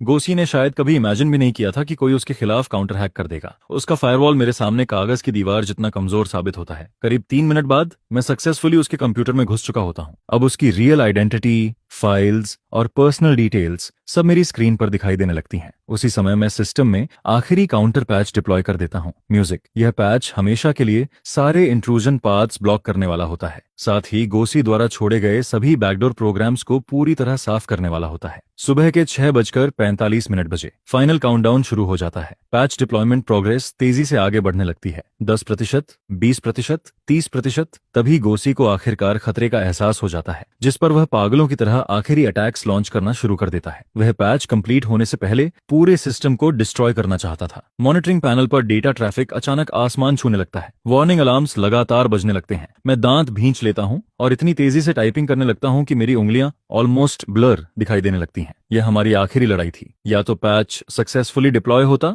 या फिर गॉसी पूरा सिस्टम तबाह कर देता। 50%, 60%, 70%। उसके अटैक्स लगातार और वायलेंट होते जाते हैं। सिस्टम लॉर्ड अब लिमिट के बेहद करीब पहुंच चुका होता है, जिस पर ओल्ड चेन घबराकर रिपोर्ट देता है, लिन शुआन, सर्वर अब ज्यादा देर तक लॉर्ड नहीं संभाल पाएंगे। मैं गहरी सांस लेकर कहता हूं, बस 1 मिनट और, सिर्फ 1 मिनट। 80%, 90%। सुबह के 6:58 बजे इन्वेस्टर्स की डेडलाइन में अब सिर्फ 2 मिनट बाकी होते हैं, लेकिन उसी वक्त पैच डिप्लॉयमेंट अचानक 95% पर रुक जाता है। पूरा सिस्टम कुछ सेकंड के लिए फ्रीज हो जाता है। ऑफिस में मौजूद हर इंसान का दिल जैसे गले में अटक जाता है। चेयरमैन सू दोनों हाथ कसकर पकड़ लेता है। उसकी हथेलियां पसीने से भीग चुकी होती हैं। अचानक स्क्रीन पूरी तरह ब्लैक हो जाती है और अगले ही पल तेज रोशनी के साथ दोबारा ऑन होती है, जिसके साथ प्रोग्रेस बार सीधा जंप करके 100% पर पहुंच जाती है। Patch deployment successful. उसी पल गोसी के सारे कनेक्शंस जबरदस्ती टर्मिनेट कर दिए जाते हैं। उसके छोड़े हुए सारे बैकडोर प्रोग्राम्स पूरी तरह डिलीट हो जाते हैं और system finally absolute safe state में वापस आ जाता है। ठीक सुबह के 7 बजे क्षितिज से सूरज निकलना शुरू हो जाता है। उसकी रोशनी खिड़कियों से होकर पूरे ऑफिस में फैल जाती है, जिस पर मैं पूरी तरह थक कर कुर्सी पर गिर जाता हूँ। ऐसा लग रहा होता है जैसे मेरे शरीर की सारी ताकत खत्म हो चुकी हो। लेकिन आखिरकार यह नाइटमेयर खत्म हो चुका था। मॉनिटरिंग डैशबोर्ड पर सारे इंडिकेटर्स फिर से ग्रीन दिखाई दे रहे होते हैं। सर्वर स्टेबल चलते रहते हैं। डेटाबेस भी बिना किसी नुकसान के सुरक्षित बच चुका होता है। और तभी पूरे ऑफिस में थंडर जैसी चीयरिंग गूंज उठती है। कुछ लोग एक्साइटमेंट में एक दूसरे को गले लगाने लगते हैं, तो कुछ लोग सीधे जमीन पर बैठकर रोने लगते हैं, जिस पर चेयरमैन सो तेजी से मेरी तरफ आता है और दोनों हाथों से मेरा हाथ पकड़ लेता है। उसकी आवाज भावनाओं से कांप रही होती है। लिन शुआन, तुमने पूरी कंपनी को बचा लिया। तुमने यहाँ मौजूद हर इंसान को बचा लिया। मैं धीरे से सिर हिलाता हूँ। मेरी आवाज अब पूरी तरह बैठ चुकी होती है। मैंने सिर्फ वही किया जो मुझे करना चाहिए था। लगातार 5 घंटे हाई इंटेंसिटी काम करने की वजह से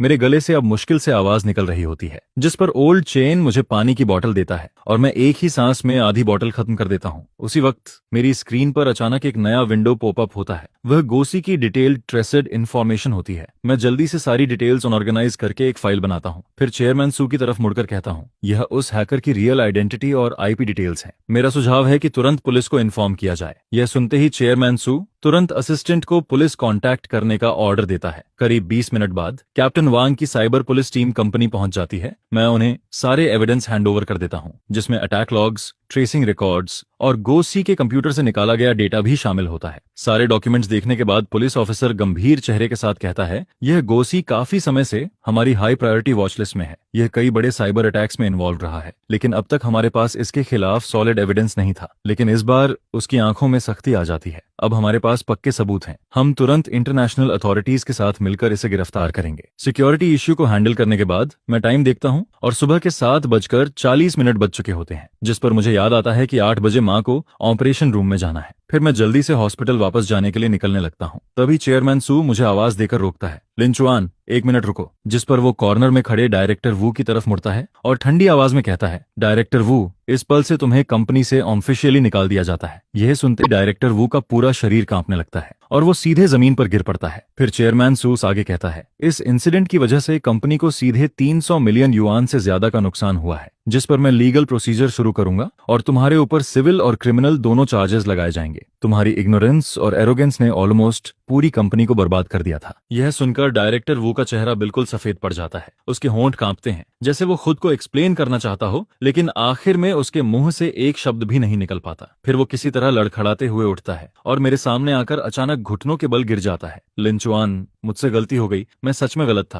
प्लीज मेरी तरफ से एक बार बोल दो। मेरे ऊपर बूढ़े माँ बाप हैं, नीचे बच्चे हैं, मैं ऐसे खत्म नहीं हो सकता। मैं डायरेक्टर वू को जमीन पर घुटनों के बल पड़े देखता हूँ। वही आदमी जिसने सबके सामने मुझे इंसल्ट किया था, आज एक कुत्ते की तरह भीख मांगता नजर आता है। लेकिन सच कहूं, मेरे दिल में जरा भी सेटिस्फैक्शन फील नहीं होता, सिर्फ एक अजीब सी एम्प्टीनेस महसूस होती है। जिस पर मैं शांत आवाज में कहता हूँ, डायरेक्टर वू, ऐसा नहीं है कि मैं आपकी मदद नहीं करना चाहता, बल्कि आपने खुद अपनी आखिरी राह बंद कर दी थी। जिस पल आपने रिस्क वार्निंग को इग्नोर किया, जिस पल आपने सिक्योरिटी मॉड्यूल को जबरदस्ती बंद करवाया, और जिस पल आपने आधी रात में ब्लाइंड कमांड देकर डेटा डैमेज करवाया, उसी वक्त आपका एंडिंग तय हो चुका था। यह सुनकर वो पूरी तरह टूट जाता है। फिर मैं वहां से जाने लगता हूँ, लेकिन 2 कदम चलने के बाद रुक जाता हूँ और पीछे मुड़कर उसे देखता हूँ। और हाँ, आपको सुबह ट्रेनिंग सेशन में कही अपनी बात याद है। आपने कहा था कि कंपनी रूल्स किसी के लिए नहीं बदलते, सिस्टम किसी लो लेवल एम्प्लॉय की वजह से ब्रेक नहीं किया जा सकता। अब वही सिस्टम आपके लिए भी एक्सेप्शन नहीं बनाएगा। जिस पर डायरेक्टर वो वहीं जमीन पर बैठ जाता है और पूरी तरह कोलैप्स हो जाता है। इसके बाद चेयरमैन सु मेरे पास आता है और गंभीर आवाज में कहता है, लिंचुआन, कंपनी ने फैसला किया है कि तुम्हें सीटीओ अपॉइंट किया जाए। तुम्हारी एनुअल सैलरी 2 मिलियन युआन होगी, साथ में 2% स्टॉक ऑप्शन भी मिलेगा, और जो 1 मिलियन युआन बोनस प्रॉमिस किया गया था, वो आज दोपहर तक तुम्हारे अकाउंट में ट्रांसफर कर दिया जाएगा। तुम्हारी माँ का पूरा मेडिकल एक्सपेंस भी कंपनी कवर करेगी। मैं सिर हिलाकर कहता हूँ, चेयरमैन सु, ट्रस्ट करने के लिए धन्यवाद, लेकिन बाकी बातें माँ की सर्जरी के बाद करेंगे। फिर मैं कंपनी बिल्डिंग से बाहर निकलता हूँ। बाहर की सुबह की धूप चेहरे पर पड़ती है, जो काफी गर्म और सुकून देने वाली लगती है। जिस पर मैं फोन निकालकर माँ को कॉल करता हूँ और कहता हूँ कि हॉस्पिटल फीस का इंतजाम हो चुका है, इसलिए वो टेंशन छोड़कर सर्जरी की तैयारी करें। फोन की दूसरी तरफ माँ की आवाज भर्रा जाती है, बेटा, क्या तुमने फिर से कहीं से पैसे उधार लिए हैं? माँ अब और बर्डन नहीं बनना चाहती। जिस पर मैं हल्की मुस्कान के साथ कहता हूँ, माँ चिंता मत करो, ये मेरा लीगल बोनस है, सब कुछ सही तरीके से मिला है, आप बस आराम से इलाज करवाइए। जब आप डिस्चार्ज हो जाएंगी, तब हम एक बड़े घर में शिफ्ट होंगे, जहां आप और बेटी दोनों आराम से रह पाएंगे। कॉल खत्म करने के बाद मैं एक टैक्सी पकड़ता हूँ और सीधे हॉस्पिटल की तरफ निकल जाता हूँ। बाहर सिटी धीरे धीरे जागती नजर आती है, रोड्स पर लोग और गाड़ियां बढ़ने लगती हैं। फिर मैं सीट पर सिर टिकाकर आंखें बंद कर लेता हूँ और पिछले कुछ दिनों की सारी बातें दिमाग में घूमने लगती हैं। सबके सामने प्रोजेक्ट बोनस कटना, फिर बिना मोटिवेशन के काम करना, उसके बाद कंपनी क्राइसिस, और आखिर में पूरा सिचुएशन पलट देना। ये सब किसी अजीब ड्रामा की तरह लगता है, लेकिन इसका एंडिंग आखिरकार अच्छा निकलता है। 3 दिन बाद माँ की सर्जरी पूरी तरह सक्सेसफुल हो जाती है, जिस पर डॉक्टर कहते हैं कि रिकवरी काफी अच्छी चल रही है और बस 1 हफ्ते की ऑब्जर्वेशन के बाद डिस्चार्ज मिल जाएगा। मैं हॉस्पिटल रूम में माँ के पास बैठा होता हूँ और उनके चेहरे पर वापस लौटी लालिमा को देखता हूँ, जिस पर मेरे दिल का सबसे बड़ा बोझ आखिरकार उतर जाता है। तभी फोन वाइब्रेट करता है। बैंक अकाउंट में 1 million yuan bonus, 80,000 yuan project reward और इस महीने की पूरी सैलरी ट्रांसफर हो चुकी होती है। मैं उन नंबर्स को देखता हूँ और पिछले 5 सालों में पहली बार महसूस करता हूँ कि मेरी मेहनत का सच में रिवॉर्ड मिला है। फिर माँ आंखें खोलती हैं और मेरा हाथ पकड़कर धीरे से कहती हैं, बेटा, मैंने नर्स से सुना कि तुम्हारा प्रमोशन हो गया। मैं मुस्कुराकर सिर हिलाता हूँ, हाँ माँ, अब मैं कंपनी का सीटीओ हूँ, अब रात भर ओवरटाइम नहीं करना पड़ेगा। यह सुनकर माँ की आंखें लाल हो जाती हैं। इन सालों में तुमने बहुत तकलीफ झेली है, अकेले इतना प्रेशर उठाया। जिस पर मैं उनका हाथ पकड़कर कहता हूँ, माँ, अब जिंदगी और बेहतर होगी। जब आप डिस्चार्ज हो जाएंगी, तब हम नए घर में शिफ्ट करेंगे। मैंने 3 बेडरूम वाला अपार्टमेंट देख लिया है, बेटी के स्कूल के भी पास है और आपका खुद का रूम भी होगा। उस दोपहर चेयरमैन सु कुछ सीनियर एग्जीक्यूटिव्स के साथ हॉस्पिटल आता है। वो लोग काफी सारे सप्लीमेंट्स और फ्लावर्स लेकर आते हैं और माँ की हेल्थ के बारे में बड़े ध्यान से पूछते हैं। फिर चेयरमैन सु मुझे अलग ले जाकर कहता है, पुलिस की तरफ से खबर आई है कि हैकर को साउथ ईस्ट एशिया के एक देश में पकड़ लिया गया है। अभी एक्स्ट्राडिशन प्रोसेस चल रहा है। इसके बाद वो बताते हैं कि डायरेक्टर वू के खिलाफ कंपनी ने सीरियस वायलेशन का केस फाइल कर दिया है। कोर्ट ने उसकी सारी प्रॉपर्टी फ्रीज कर दी है। शुरुआती एस्टिमेट के हिसाब से उसे कम से कम 50 मिलियन युआन कंपेंसेशन देना पड़ेगा। उसकी जिंदगी लगभग खत्म हो चुकी है। यह सुनकर मैं सिर्फ सिर हिलाता हूँ। डायरेक्टर वू का यह अंत उसने खुद चुना था, इसमें किसी और की गलती नहीं थी। 1 हफ्ते बाद माँ सेफली डिस्चार्ज हो जाती हैं। फिर मैं अपनी नई कार लेकर माँ और बेटी को नया घर दिखाने जाता हूँ। बेटी एक्साइटमेंट में हर कमरे में दौड़ती फिरती है। वहीं माँ बालकनी में खड़ी नीचे के पार्क को देखती हैं और उनकी आंखें नम हो जाती हैं। अगले दिन शिफ्टिंग शुरू होती है। लाओ चेन कुछ कॉलीग्स के साथ मदद करने आता है। सबको पता होता है कि इन दिनों मैंने क्या क्या झेला है, जिस पर हर किसी के चेहरे पर सच्ची खुशी दिखाई देती है। फिर लाओ चेन मेरे कंधे पर हाथ रखकर कहता है, लिंचुआन, तुम सबसे बेहतरीन प्रोग्रामर हो जिसे मैंने कभी देखा है, और सबसे ज्यादा गट्स वाले इंसान भी। उस रात मैं नए घर की बालकनी में खड़ा होकर इस शहर की हजारों लाइट्स को देखता हूँ। तभी फोन पर एक न्यूज नोटिफिकेशन आता है। इन्वेस्टर शेन इंटरव्यू में कहता है कि इस क्राइसिस ने उसे कंपनी की असली टेक्निकल स्ट्रेंथ और क्राइसिस हैंडलिंग कैपेबिलिटी दिखा दी। मैं फोन बंद करता हूँ और वापस लिविंग रूम में लौट आता हूँ। बेटी होमवर्क कर रही होती है जबकि माँ किचन में बिजी होती है, जिस पर मुझे महसूस होता है कि यह घर आखिरकार सच में एक फैमिली होम बन चुका है। अगले दिन जब मैं ऑफिस पहुंचता हूँ तब रिसेप्शनिस्ट सम्मान के साथ कहती है, गुड मॉर्निंग बॉस लिन। एलिवेटर में मिलने वाले कॉलीग्स भी खुद आगे बढ़कर ग्रीट करते हैं। उनकी आंखों में साफ रिस्पेक्ट दिखाई देती है। मैं समझ जाता हूँ कि यह रिस्पेक्ट सिर्फ मेरे पोजीशन की वजह से नहीं है, बल्कि उस रात की वजह से है जब मैंने पूरी ताकत लगाकर कंपनी को बचाया था। फिर मैं अपने ऑफिस में पहुंचता हूँ। डेस्क पर नई टेक्निकल प्लानिंग फाइल रखी होती है। यह वही प्लान होता है जिसे चेयरमैन सू ने मुझे तैयार करने को कहा था, जिस पर मैं कंप्यूटर चालू करता हूँ और ध्यान से उसे रिव्यू करना शुरू करता हूँ। इस बार मैं कोई लो लेवल एम्प्लॉय नहीं हूँ जिसे कोई भी दबा सके, बल्कि अब मैं वह इंसान हूँ जिसके हाथ में असली डिसीजन मेकिंग पावर होती है। दोपहर के समय मुझे एक खास ईमेल मिलता है जिस पर सेंडर का नाम देखकर मैं थोड़ा रुक जाता हूँ। वह गोसी होता है, यानी वही हैकर जिसे पकड़ लिया गया था। ईमेल काफी छोटा होता है। तुम सबसे ताकतवर अपोनेंट हो जिससे मैं कभी मिला हूँ। टेक्निकल स्किल्स के मामले में मैं पूरी तरह हार मानता हूँ। अगर कभी मौका मिला तो सच में तुमसे आमने सामने बैठकर बात करना चाहूंगा। मैं पूरा ईमेल पढ़ता हूँ लेकिन कोई रिप्लाई नहीं करता और सीधे उसे डिलीट कर देता हूँ, क्योंकि कुछ लोग और कुछ बातें एक बार खत्म हो जाएं तो उन्हें वहीं खत्म रहने देना ही बेहतर होता है। ऑफिस खत्म होने से पहले चेयरमैन सुबह मुझे अपने ऑफिस में बुलाता है। फिर वो मुझे एक डॉक्यूमेंट थमाता है। यह कंपनी का नया टेक्निकल मैनेजमेंट सिस्टम है। मैंने इसे तुम्हारे सुझावों के हिसाब से मॉडिफाई करवाया है। अब से हर टेक्निकल डिसीजन सीटीओ अप्रूवल के बिना पास नहीं होगा और किसी को भी जबरदस्ती इंटरफियर करने की परमिशन नहीं होगी। जिस पर मैं डॉक्यूमेंट हाथ में लेकर ध्यान से पढ़ता हूँ और संतुष्टि से सिर हिलाता हूँ। अगर यह सिस्टम पहले लागू हुआ होता तो शायद वह डिजास्टर कभी हुआ ही नहीं होता। शाम होने लगती है और इस बार मैं टाइम पर ऑफिस से निकलता हूँ। जब मैं कंपनी बिल्डिंग से बाहर आता हूँ तब डूबते सूरज की रोशनी पूरे आसमान को सुनहरे रंग में बदलती नजर आती है। फिर मैं फोन निकालकर माँ को कॉल करता हूँ और पूछता हूँ, माँ आज रात खाने में क्या बनाना है। जिस पर फोन के दूसरी तरफ माँ हंसते हुए कहती हैं, तू बस जल्दी घर आ जा, कुछ भी खा लेंगे। वैसे माँ ने तेरा पसंदीदा ब्रेस्ट पोर्क बना लिया है। यह सुनकर मेरे चेहरे पर हल्की मुस्कान आ जाती है और मेरे कदम अपने आप तेज हो जाते हैं। लेकिन इस बार मैं इसलिए तेजी से नहीं भाग रहा होता कि ऑफिस लेट ना हो जाऊं, बल्कि इसलिए क्योंकि घर पर अब कोई मेरा इंतजार कर रहा होता है।